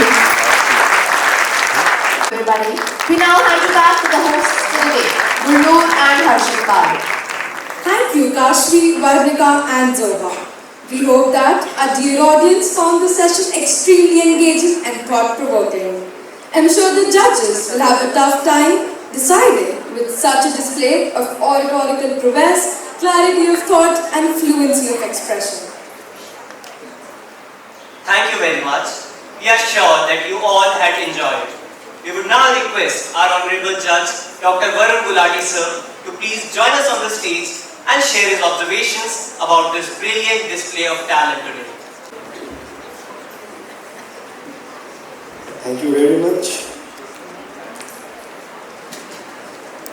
I stand deeply honored, humbled to be here. Ladies and gentlemen, the august gathering and the most loving students, we have come to a time when the most eyes begin to glaze over, the mind start wandering to the delicious samosas. It's metaphorical, of course, since it's tea time and a closing time. But before we start mentally checking out,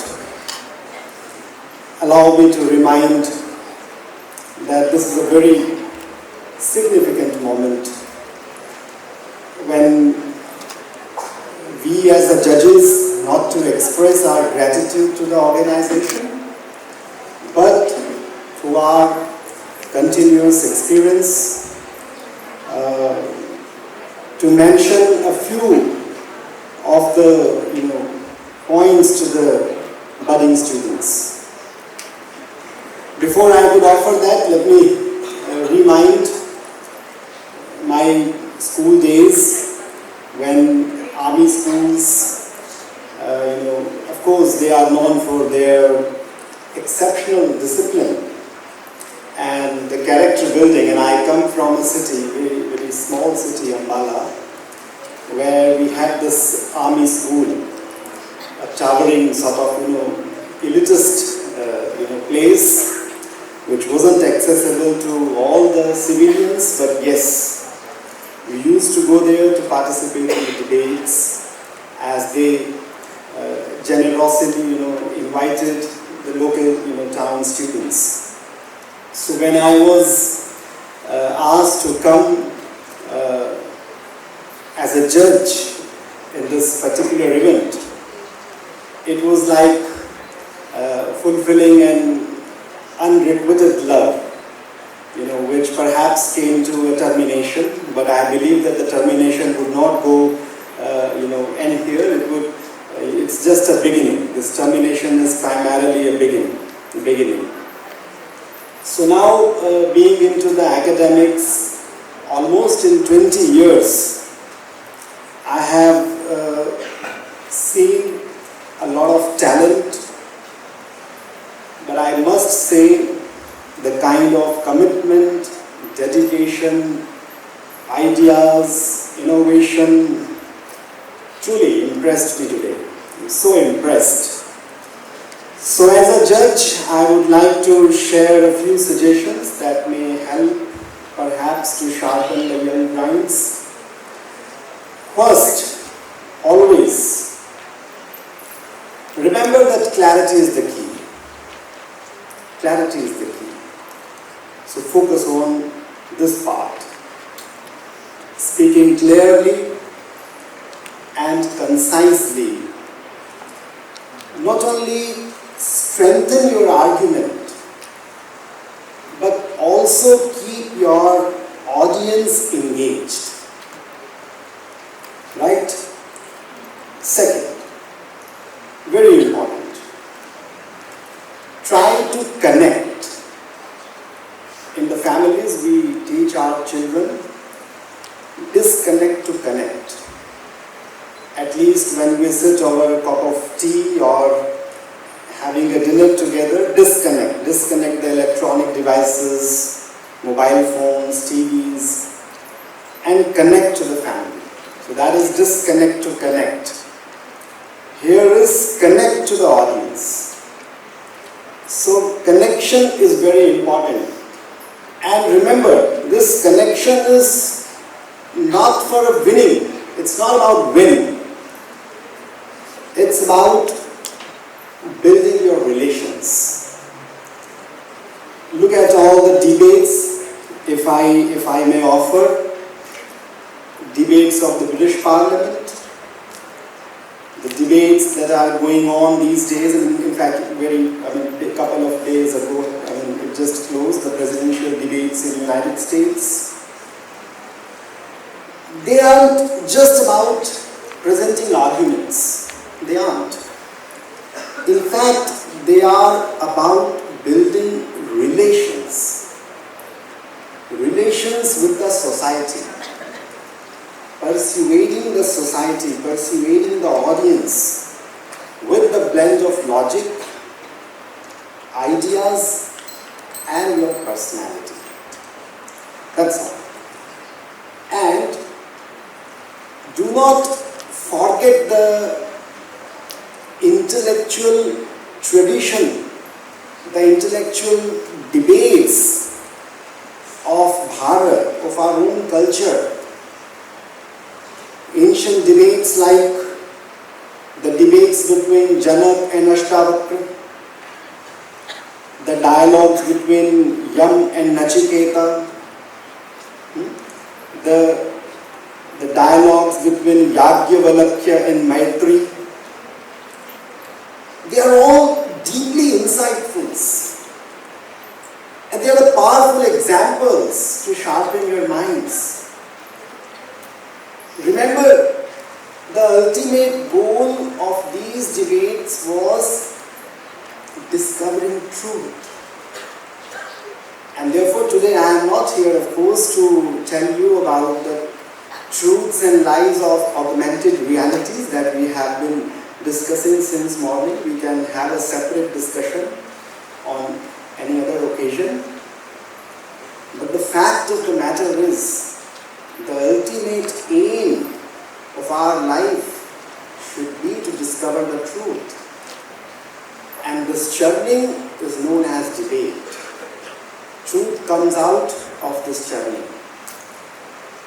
And speaking of perspectives, let me share a very quick and a very short instance.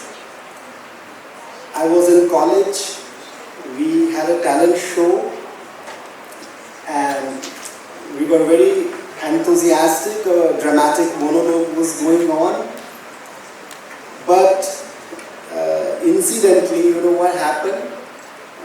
A pigeon, fortunately, unfortunately, left an unwelcome gift on the coat of the chief guest. The entire hall was a bit, paused, and this boy who was performing this monologue, he might have been forgotten the line or what happened, God knows, but he immediately took a pause and said, look, these pigeons have become so mischievous these days. It was so natural, so innate, that the audience thought that it might be a part of his speech or a monologue. At least the one who was sitting at the back. Of course, the one who was the sufferer would realize. So, what I am trying to say is a dramatic pause is very important. Pause is very important. Take certain pauses. And in closing, before I express my gratitude, I am reminded of Conan Doyle. He once said, and this is all a very succulent message to all the debaters, what Conan Doyle said. He said, critics' kind never mind. Critics flatter, doesn't matter. Critics blame, all the same. Do your best, damn the rest. This is what Doyle said. Very helpful line. So with these few words, once again, a deep sense of gratitude to the administration, to the welfare society, the Army Welfare Society, always a source of inspiration for the entire nation, and to the principal, to the gathering, to the students for bearing me. Thank you so much.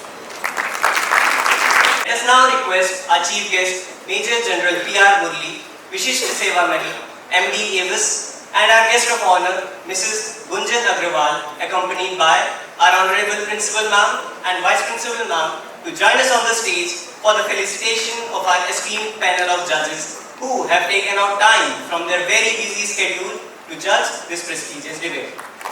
Let us now request our judges to join on the stage, please.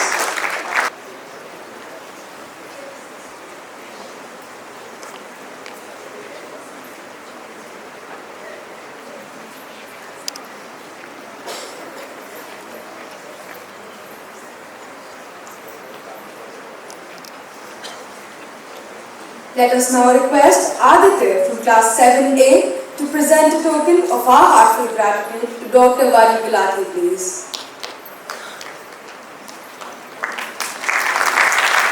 Pavan Kumar. I just came in a little late because I had some work to do, but listening to some of the speakers speak today, I should congratulate all of you for exposing and expressing your views in a very candid and elusive manner with good expressions. That's fantastic. And I really congratulate you all participants as well as the teachers and all mentors who guided you on this. And it's a very good standard that you have presented. Congratulations to all of you. When I look at debating per se, you see, the judge alluded to what happens in UK and America. Even if you look at the standard of debating which has gone on to our country, a lot of good standard of debating has come, but at the same time there are very negative kind of debating also come. So as students, it is important for you all to pick up the right method of debating, to put across your points clearly and candidly without annoying anybody. We have our own APS alumni in the TV. Who's that? Anybody? Yeah, who keeps shouting? Arnab Goswami, he's an ex-APS student himself. Okay. If you see the style of his debating, his knowledge is very good. But sometimes, you know, after a point of time, you say, you cannot win a debate by shouting others down. By clearly articulating views in a very logical manner, putting across point by point, supporting your views in a lucid manner, always puts an opponent to shame. That is what is required. So this particular talent, I saw many of you doing a very good job today, and my heart is congratulations on it. Secondly, today was English debate. I saw Hindi debate also. Language is a medium of expression. It can be in English, it can be in Hindi, it can be in any language that you are mastered with. It is important for you to, accumulate your thoughts, put it in a lucid form, present your arguments in a correct manner. That is what the whole purpose of literature and the purpose of foundational learning and the whole thing is about. In NEP 2020 also, if you see the learning outcomes, what does a language learning say? It is primarily to collect your thoughts, do a little critical thinking, creativity, and express your thoughts into a very clear form so that others can understand what you're saying and act upon it. If you are a leader of a country or a leader of a society or a leader of a group, it is important for you to communicate your thoughts properly. Unless you do that, nobody will understand. If I am an army officer, if I am a CEO of a unit, if I don't express myself clearly, my subordinates will not understand what I am trying to say, what my orders are. And last but not least, it is not only words which is important. Communication can be verbal or non-verbal. So you should be very articulate in your non-verbal communication also. Practice that. And I must thank all the judges for your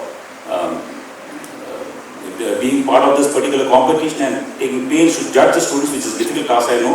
And thank you, Principal APS Shankar VIHAR, for organizing this on behalf of Elvis and doing a wonderful job. Thank you very much, and my best wishes to everybody, and let the best man win, or let the best girl or this boy win. Thank you.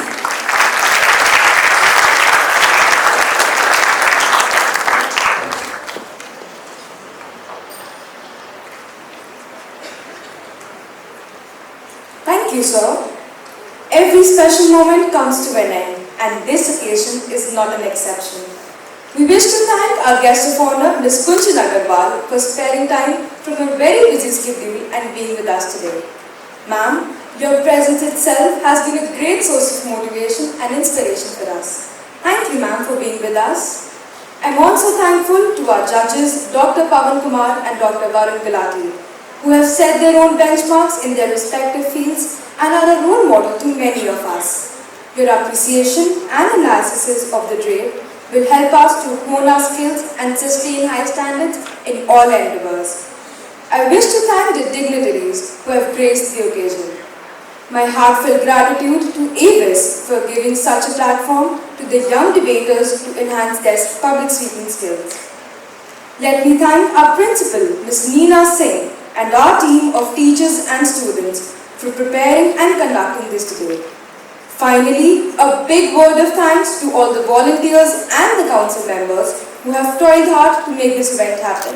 Thank you one and all. All the teams are requested to collect their refreshment boxes from the enclosure behind the auditorium. We request everyone to come back quickly by 11:40 for the much-awaited Excellence Award ceremony. Thank you.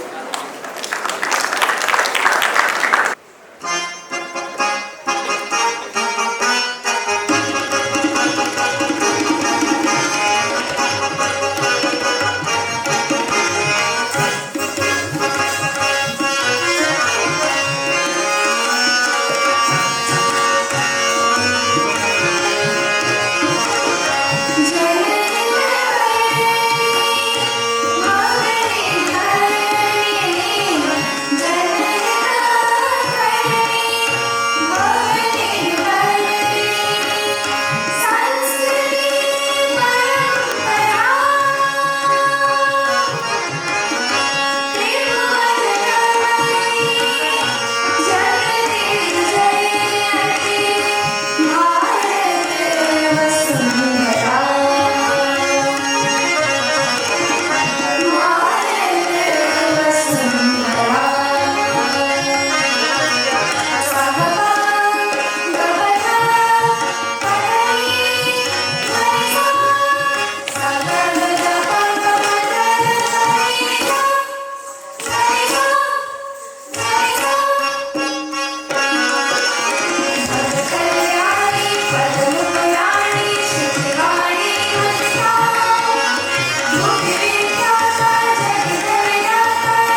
performance. Let's hear it for our young singers and dancers, please.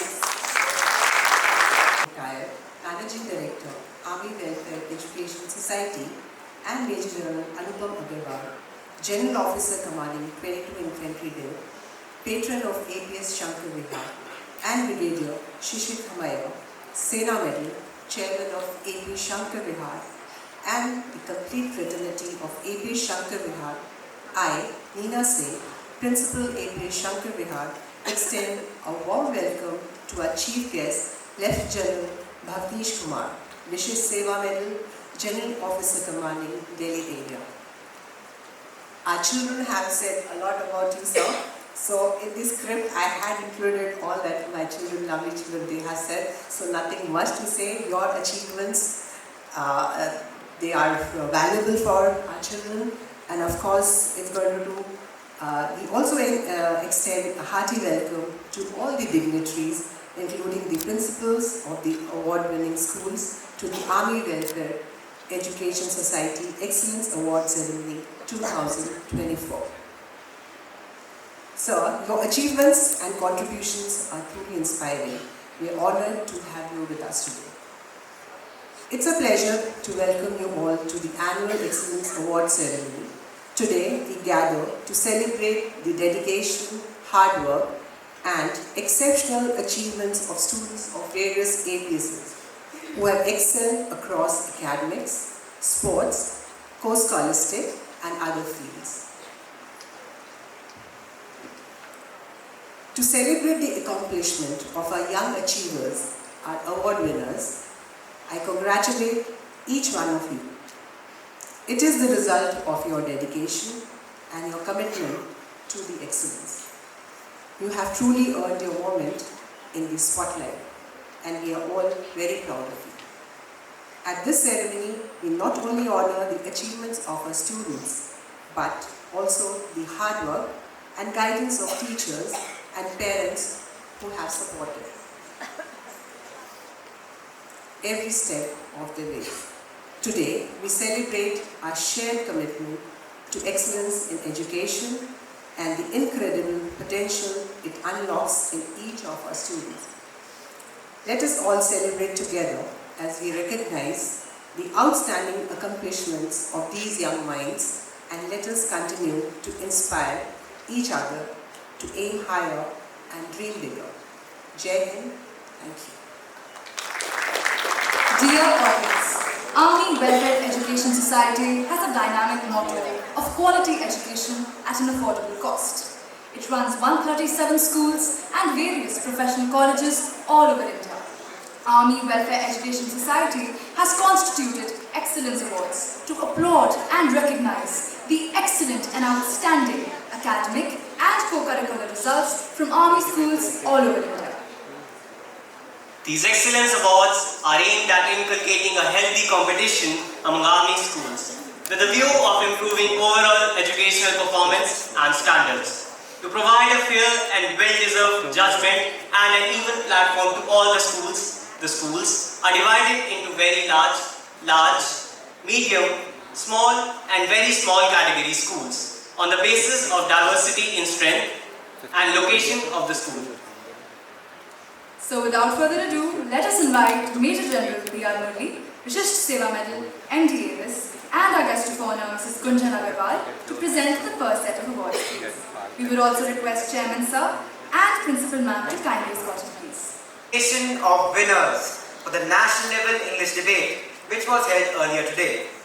As they say, there's always the motivation of wanting to win.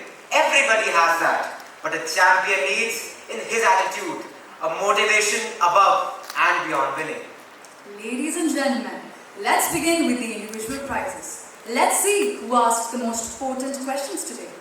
The best interjector prize goes to Durgesh Upadhyaya of Army Public School, Sagar. A huge round of applause for him.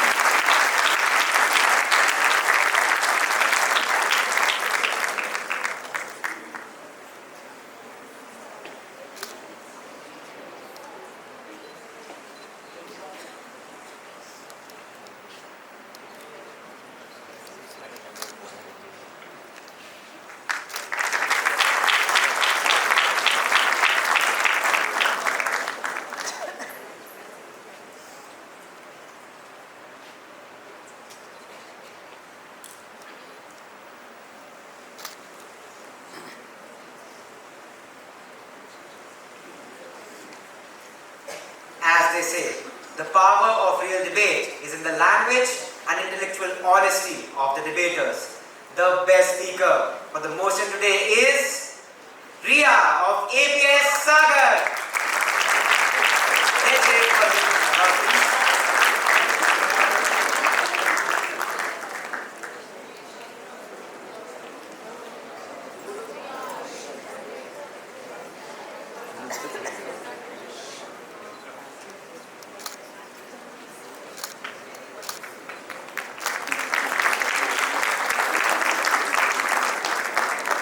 The best speaker against the motion is Udita Chakrabarti of APS Barakpur. Let's applaud her efforts.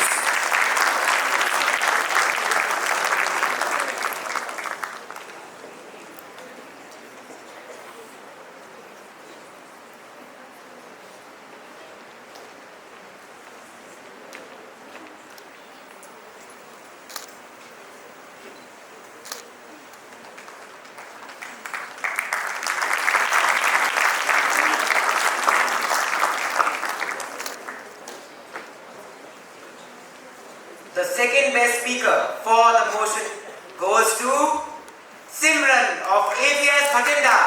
Let's hear it for her, please.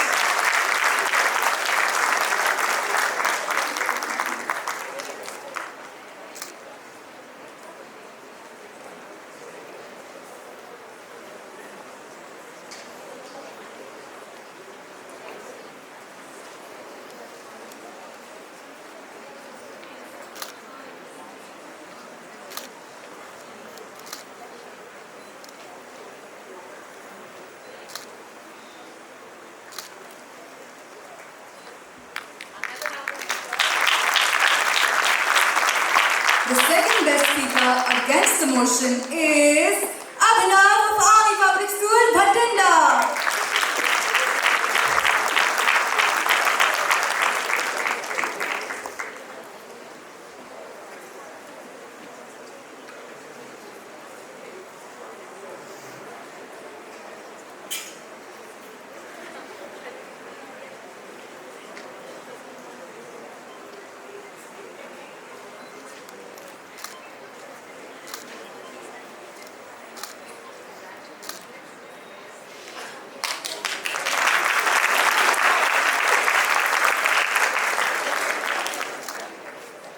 The second best interjector for today's debate is Rishita Priyadarshini of ABS Dilligan.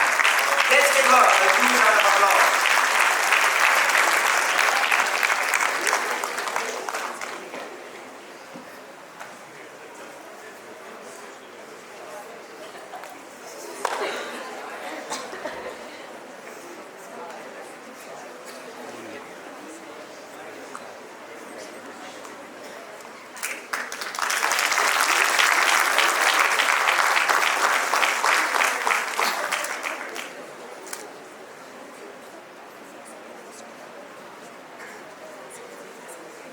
Now, ladies and gentlemen, we come to the team awards for the debate.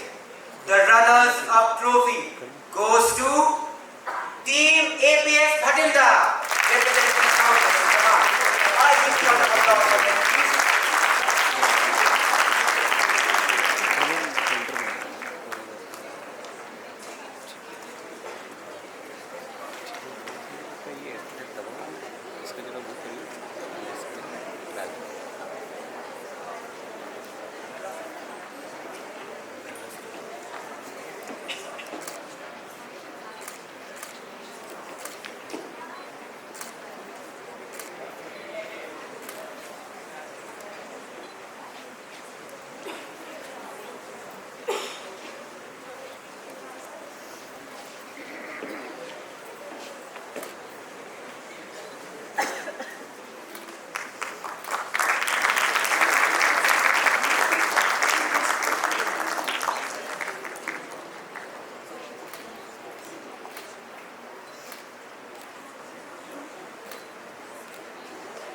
With that, we come to the biggest prize of the day, the winner's prize.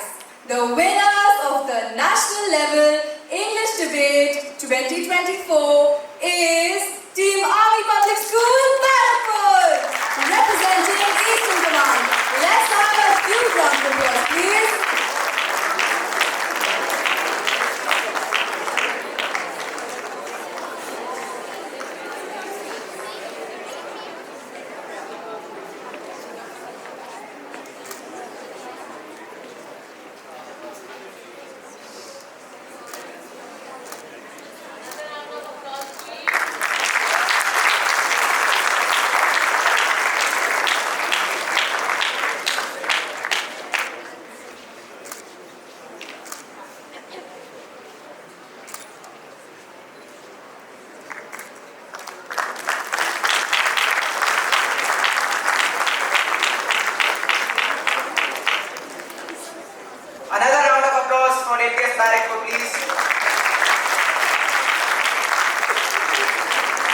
We also have an impressive lineup of prizes for all the participating teams. We would request the teams to kindly join us for the felicitation. Beginning with team APS VIHAR. Let's give them a huge round of applause.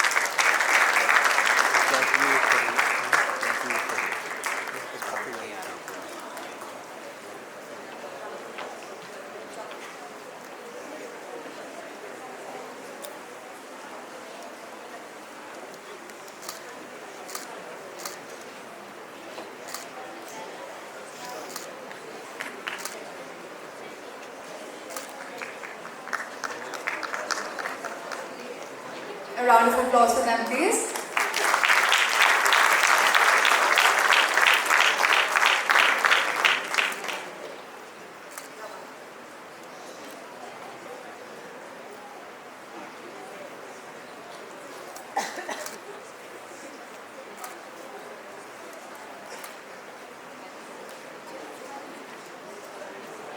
We now have team APS Sagar. A big round of applause for them, please.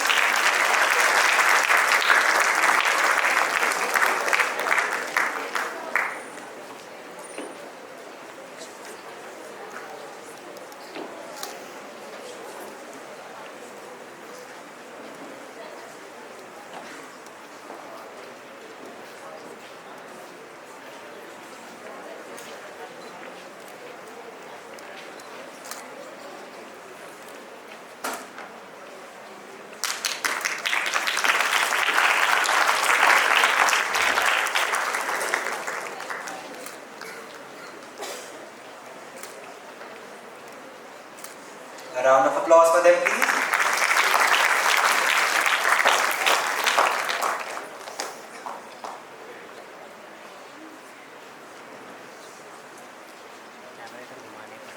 Coming up next is team APS Gorakhpur. Let us continue with the applause, please.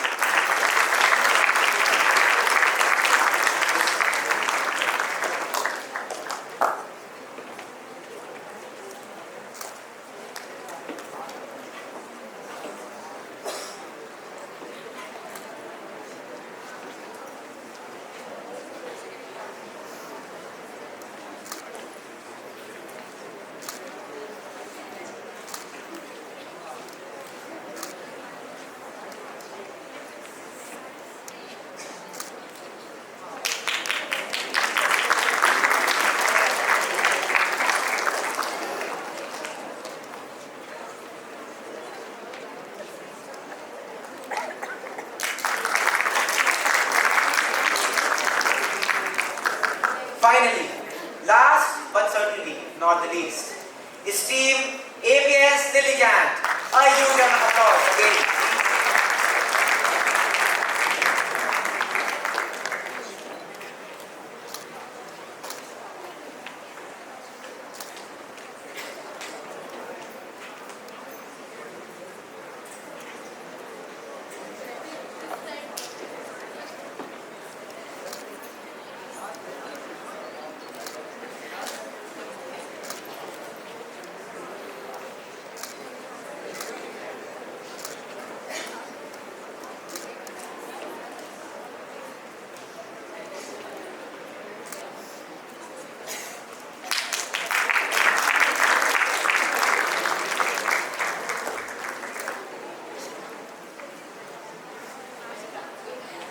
Thank you, sir. Thank you, ma'am. Heartiest congratulations to all the winners and participants. Kudos to their sterling performance. Dear audience, let us now invite our esteemed chief guest, Lieutenant General Navneesh Kumar, Vishesh Seva Medal, GOC Delhi area, to kindly join us on the stage to award the winners of schools from different categories. We would also request Major General P.R. Murthy, Vishesh Seva Medal, Managing Director, Army Welfare Education Society, our Chairman Sir and our Principal Ma'am to kindly escort him to the dais, please.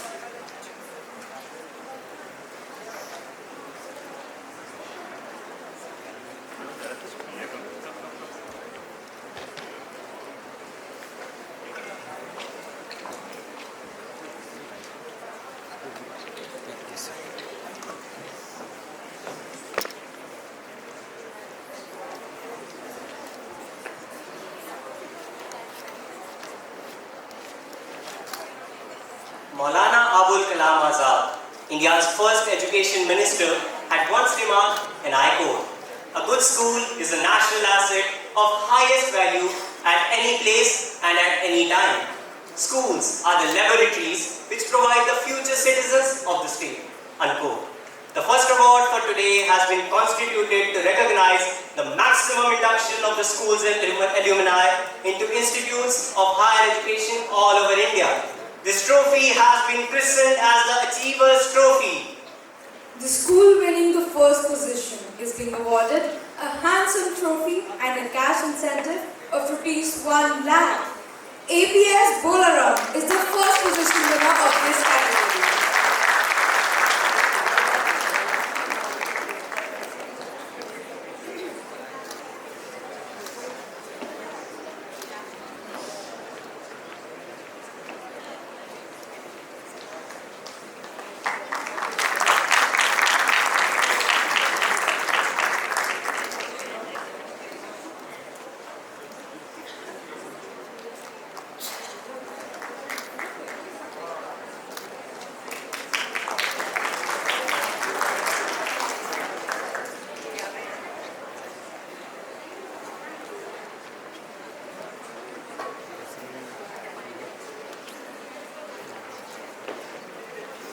The schools securing the second position is being awarded a trophy and a cash incentive of rupees 75,000.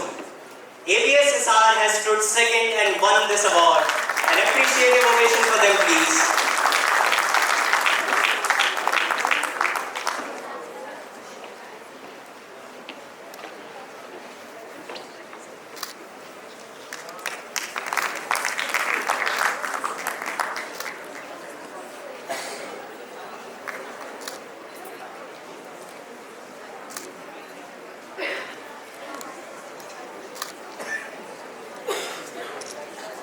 Scholastic activities help develop students' holistic development as well as critical skills and abilities to be successful and happy in the 21st century life and workplaces. Therefore, the importance of post-scholastic activities is immense during school and college education. So, to recognize this aspect of education, a post-scholastic trophy has been constituted. The schools winning the first position are being awarded a handsome trophy and a cash incentive of rupees 1 lakh. APS Kanpur and APS Delhi Camp are the joint winners for this category. Please give them a big round of applause.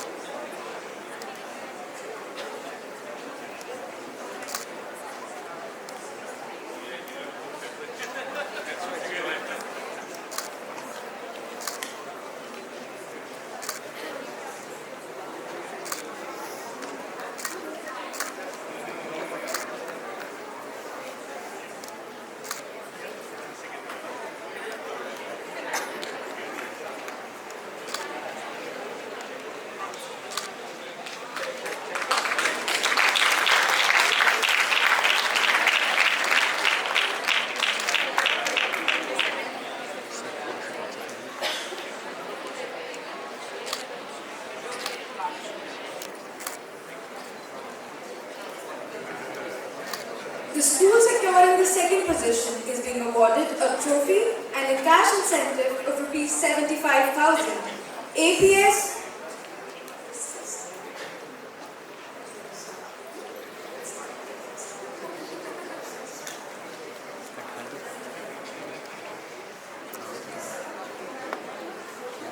We will begin with the presentation of awards for academic excellence with awards for class 10.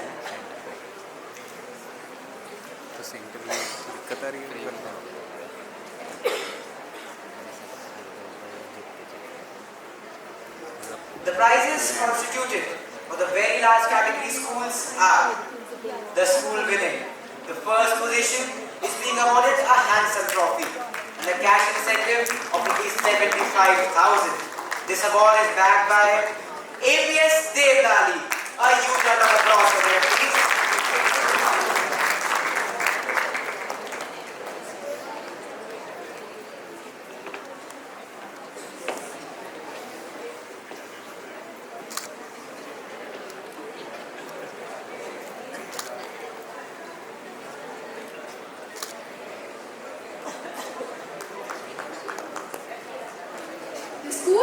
second position is being awarded a silver trophy and a cash incentive of 50,000 rupees.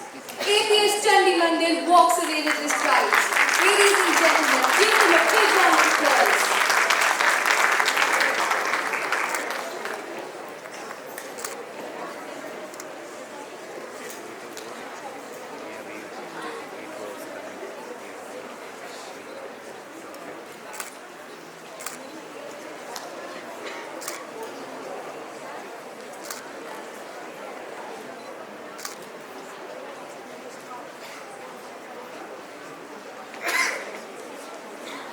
We now move on to the next category.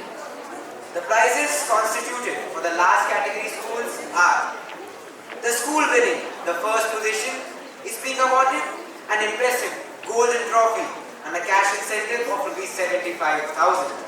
APS SP Marg Lucknow has topped this category. A big round of applause for them, please.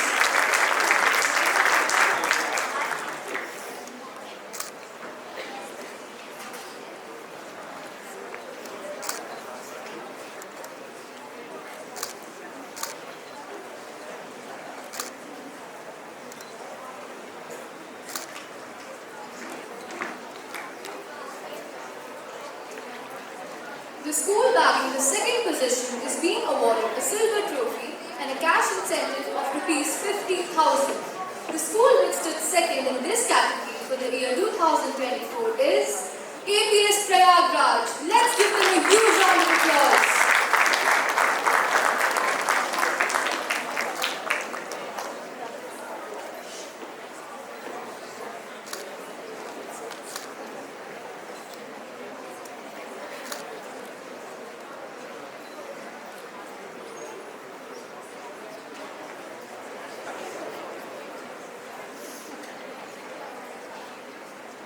Moving on to the next category. The prizes constituted for the medium category schools are: the school winning the first position is being awarded a handsome trophy and a cash incentive of Rs 75,000. APS Gopalpur has topped this category. A big round of applause for them, please.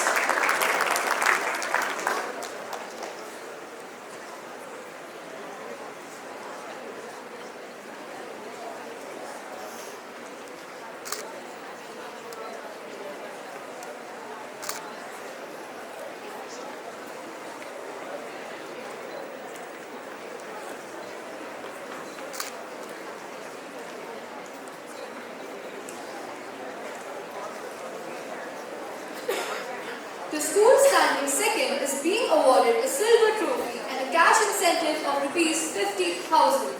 The school which stood second in this category this year is APS Nagrota. Let's give the winner a huge round of applause.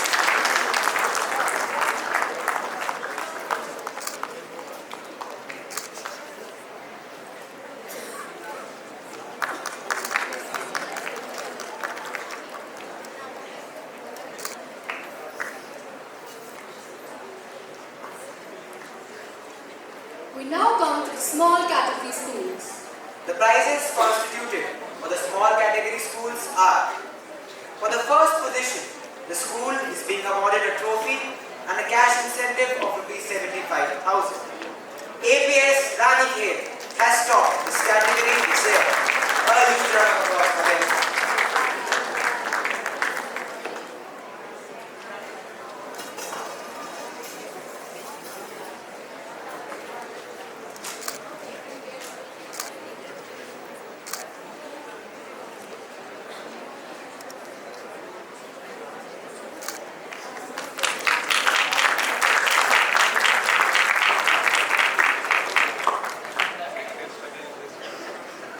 The school securing the second position is being awarded a trophy and a cash incentive of Rs 50,000.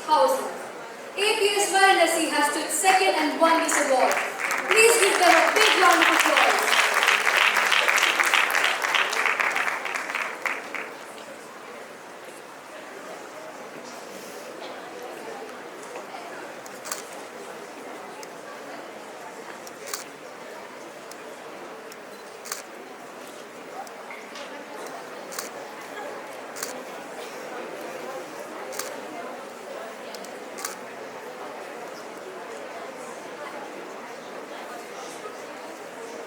Ladies and gentlemen, we now move to the last and final category for class 10. The prizes constituted for the very small category schools are: the school standing first in this category is APS Californ. They are being awarded a trophy and a cash incentive of ₹75,000. Let's hear it for them, please.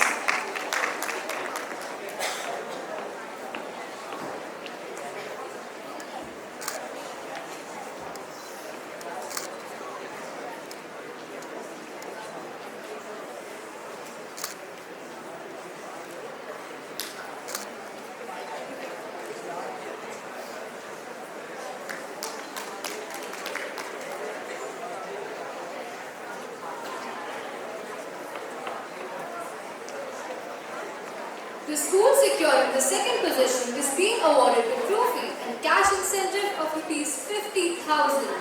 APS Fazilka has stood second and won this award. The trophy is being received on behalf of the principal. Please give them a big round of applause.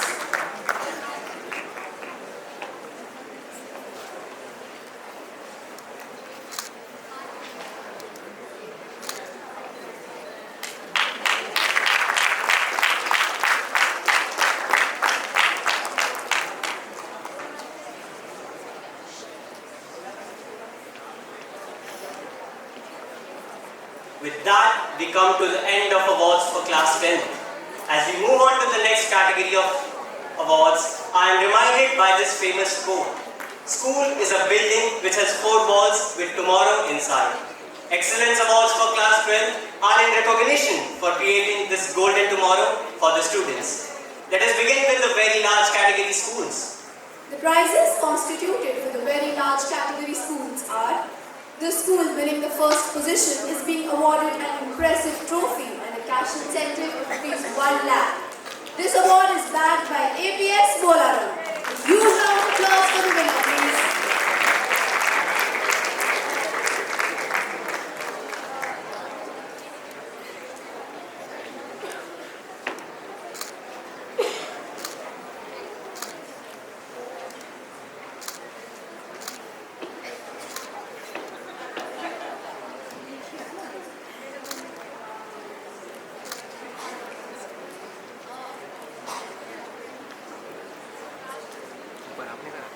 The school bagging the second position is being awarded a silver trophy and a cash incentive of ₹75,000.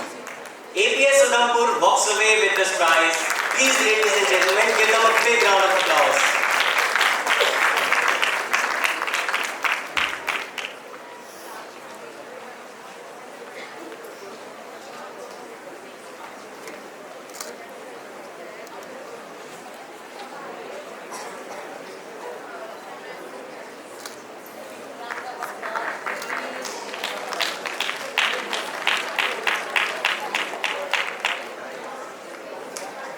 We now move on to the next category.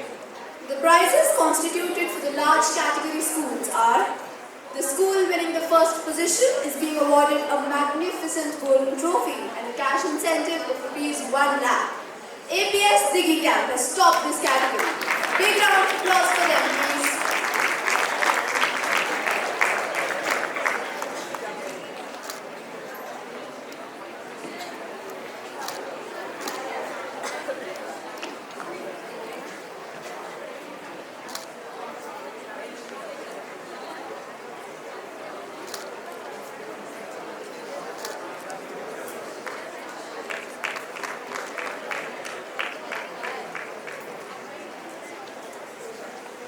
The school bagging the second position is being awarded a silver trophy and a cash incentive of ₹75,000. The school which stood second in this category this year is APS Nehru Road, Lucknow. A well-deserved applause for them, please.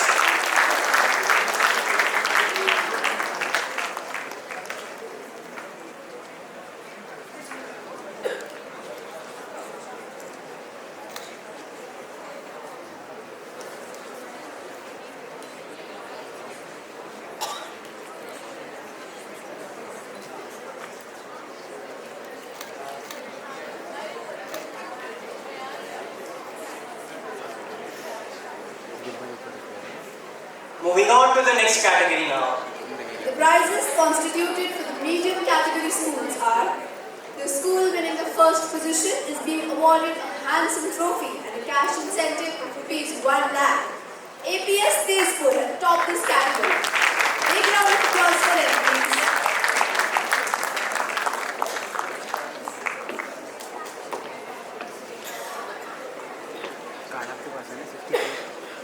Soni वाला आपको ये था camera निकल रहा है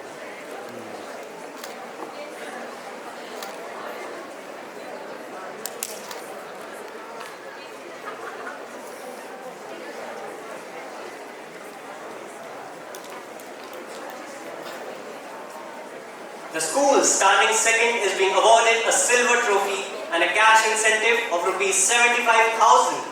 The school which stood second in this category this year is APS Golconda. Let's give a big round of applause to them.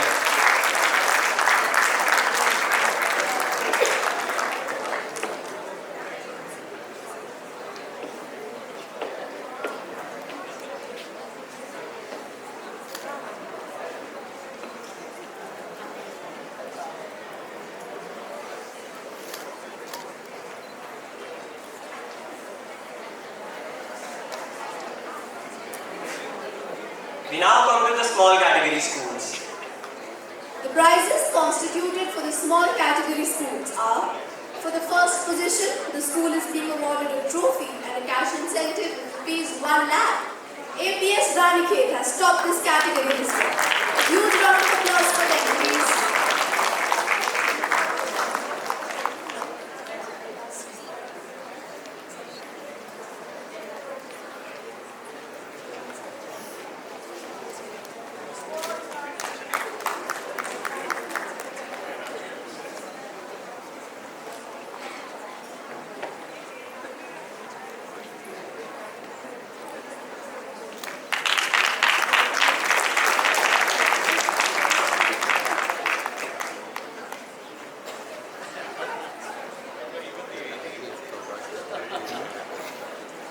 The school securing the second position is being awarded a trophy and a cash incentive of rupees 75,000. APS Noida has stood second and won this award. Let's give them a well-deserved ovation, please.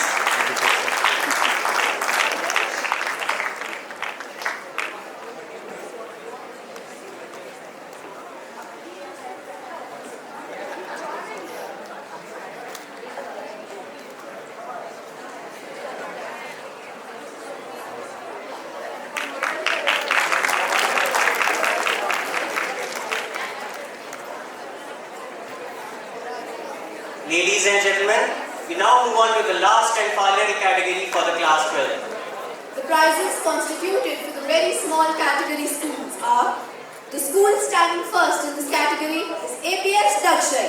They are being awarded a trophy and a cash incentive of rupees 1 lakh. Let's put our hands together for them, please.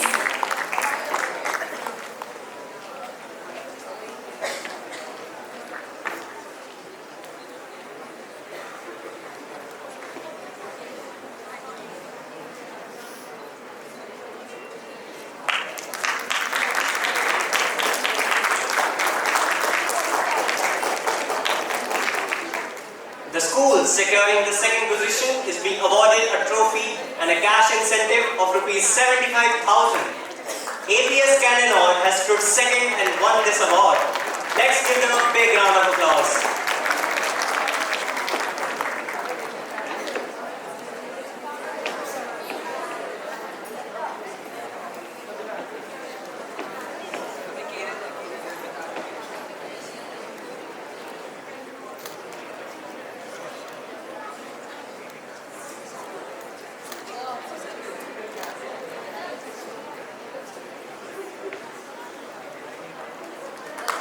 With that, we come to the end of awards for class 12. Heartiest congratulations to all the winners. Felicitations to all the schools for their dedicated efforts, resilience and performance par excellence. Thank you, sir, for doing the honors. Let me now request our Honorable Patron, Major General Anupam Agrawal, GOC 22 Infantry Division, our Chairman, sir, and our Principal Ma'am to kindly present a token of our heartfelt gratitude and admiration donation to our chief guest, Lieutenant General Bhavish Kumar, Vishisht Seva Medal, GOC Delhi area. The painting being presented is a creative composition by Ms. Divya of Class 11B.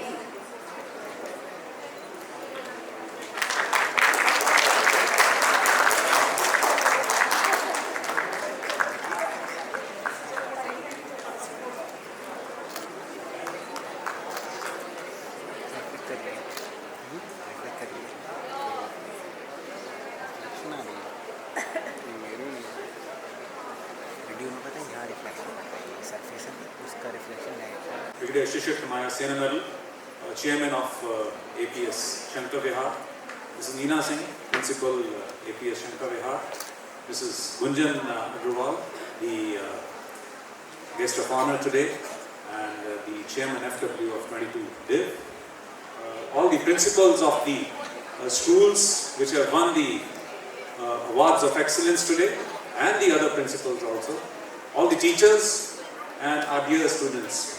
Very good morning to all of you, and it's so wonderful to be here with all of you today here, because it's a momentous occasion. Gives us an immense sense of satisfaction to see how all our Army public schools are doing so well. You know, what is very heartening is to see when we interact with these school children. I've been patron, and I'm very happy to see APS Sagar also bagging a couple of prizes. I was patron of that school in my previous tenure in Sagar, and likewise as a senior patron of a couple of schools here, one feels very satisfied and very happy to see how our students, our children are progressing. I think we've got a very bright future. The children who are in APSs today, we are all very proud of you. You are way far ahead of us, and you all are best. You know, in our times, it used to be simple subjects like maths, science, physics, chemistry, English, geography. But now in your time, with the new technology coming in, you are getting into, you know, different themes. Like you have the communication is touching 6G now. Then you have so much of space technology which is coming in, the cyber security, cyber technology which has creeped in. Then you have the other drone technologies coming in, the quantum physics, the artificial intelligence. There is so much you all have to do. In our times, the coin used to be either heads or tails. But now with the concept of superpositioning which we are learning in the quantum physics, it is, you know, multi-state at any point of time. Am I right? Yes, sir. Yeah, there are some science students who are, you know, helping me out with this. So lovely, I mean, it's very interesting. We are getting to read all this thing in a later stage of time, but you guys are blessed. You are seeing this new technology and you are going to be living with it. You are going to be carrying out a whole lot of creativity out of these technologies, and we know you will be leading the world. I am so proud of our children, and particularly the children of the Army public schools. You all study well, you all get wonderful marks in your academics. Your performance in co-curricular activities and sports activities is phenomenal. You are absolutely multi-talented. And thanks interacting with you all today.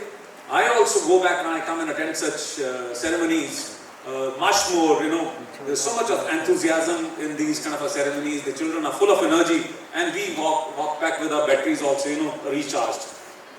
And my heart goes for the children who are, you know, scoring 70 to 80%, because today is the era of, you know, the competition is 93, 94, 95. What is the highest score we all are getting these days? 97, 98? Yeah, so my heart goes for the children who are scoring 70%, 80%, because that is what the bracket we were all from. And you guys are awesome.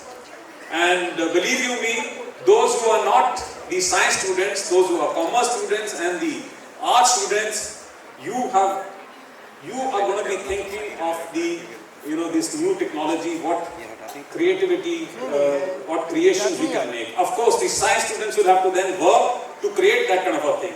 But the applicability will come from you students, from those who are in arts and commerce. So please, each one of you is best, and each one of you are going to make all of us very proud and we are very, very confident that the future of this nation is very, very secure because of you all, the future citizens sitting here. My gratitude to all the principals and all the teachers and all the support staff which is there in the schools. Please convey to all of them. You are doing such a noble job for all our children, all the parents, and we are very, very thankful to each one of you, and particularly the ladies who handle their home also and then come and do the job of such a noble profession that is teaching, and we owe it all to you. Thank you so very much, and very well organized ceremony, really enjoyed it.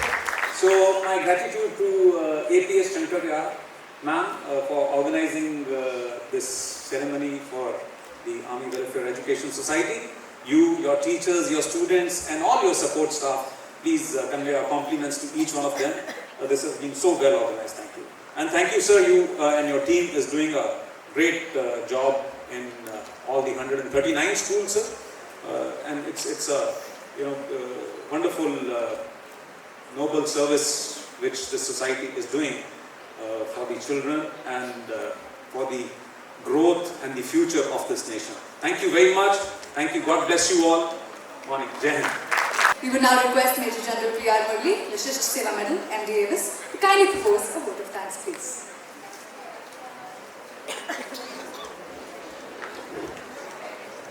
General Bhuvnesh, GOC Delhi area, Ms. Agarwal, guest of honor, Chairman, Shishik Principal, other principals, other guests and dear students.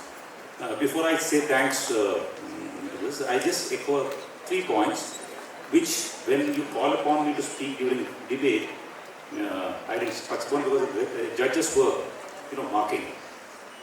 I am of the view that traditional Guru-Shiksha relationship cannot be overtaken by, but it can supplement. That's why we have gone in for, TAG and various other LMS packages and various other things. So, primarily you cannot replace a physical teacher from the class, and teachers are doing a wonderful job, and students, you must be thankful to your teachers to mold you to what you are going to be in future. And a big thanks to all of you, ma'am, all the teachers, you're doing a wonderful job. The second point that I want to highlight is, I want to congratulate all the award winners and those who missed out. However, I have one point. All these competitions that we are doing in the army environment. And we all know that our schools are doing very well. But when you go out of the army school environment, and if you take part in the competitions outside, you win a prize. That makes your school and the army environment, APSS permanently, stand high up in the complete nation. So I urge every principal, you must take part in national level competitions. CBSE, conducts many other national competitions, and I find very few schools participate in that. An award at a national level is any day better and better qualified and gives you better points when you go for a higher studies elsewhere. So please, principals, make your students, train them and make them participate in national levels. And I've been emphasizing on this to our messages to the principals every day. I've been sending some through additional director academics email. So you must participate, and I'm very happy. APS Kanpur, not Kanpur, this is Kolkata. The boys did a wonderful job in Ideathon, which was conducted at IIT Delhi. They won a 3rd prize and they got an incubation money of 1 lakh for their project. And I visited them, and the way these kids were presenting there or selling their product was fantastic. So this is what we need.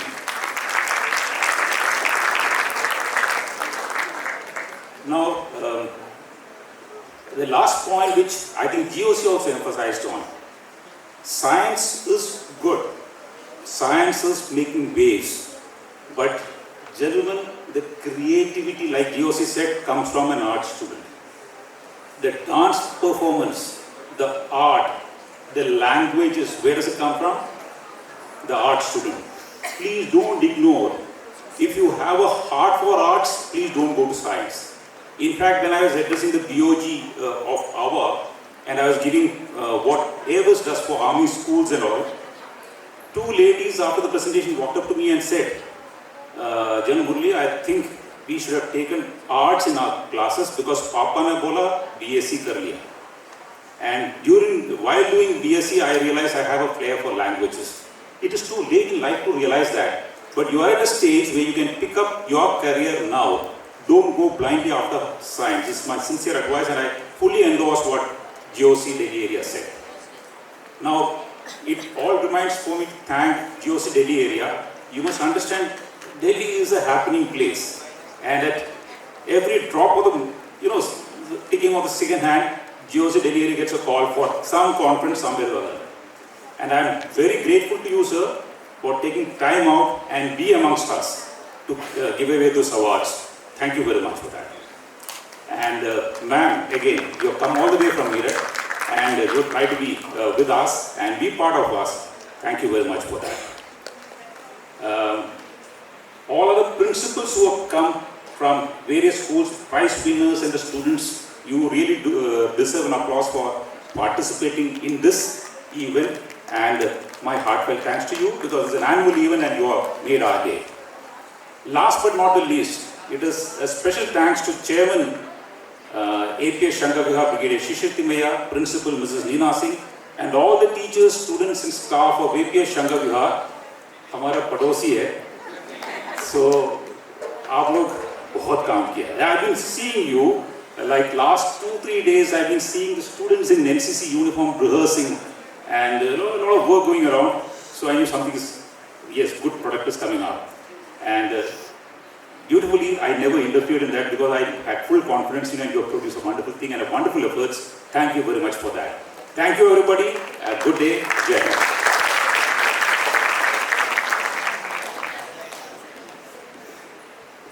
Thank you, sir. I now request everyone to rise to wave a song followed by the national anthem.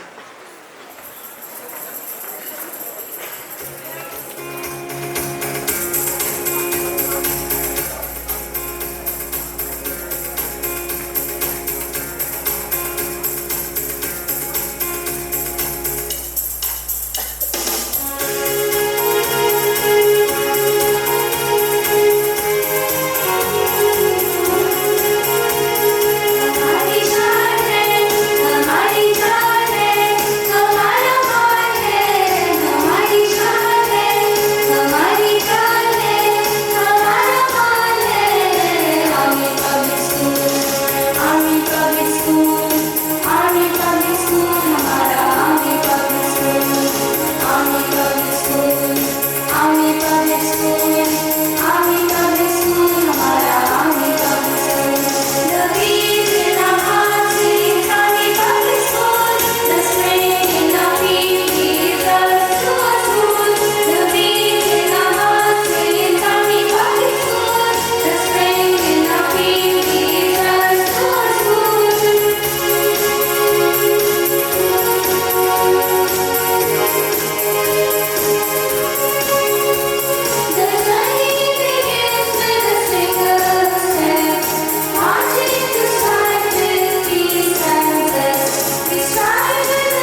Thank you.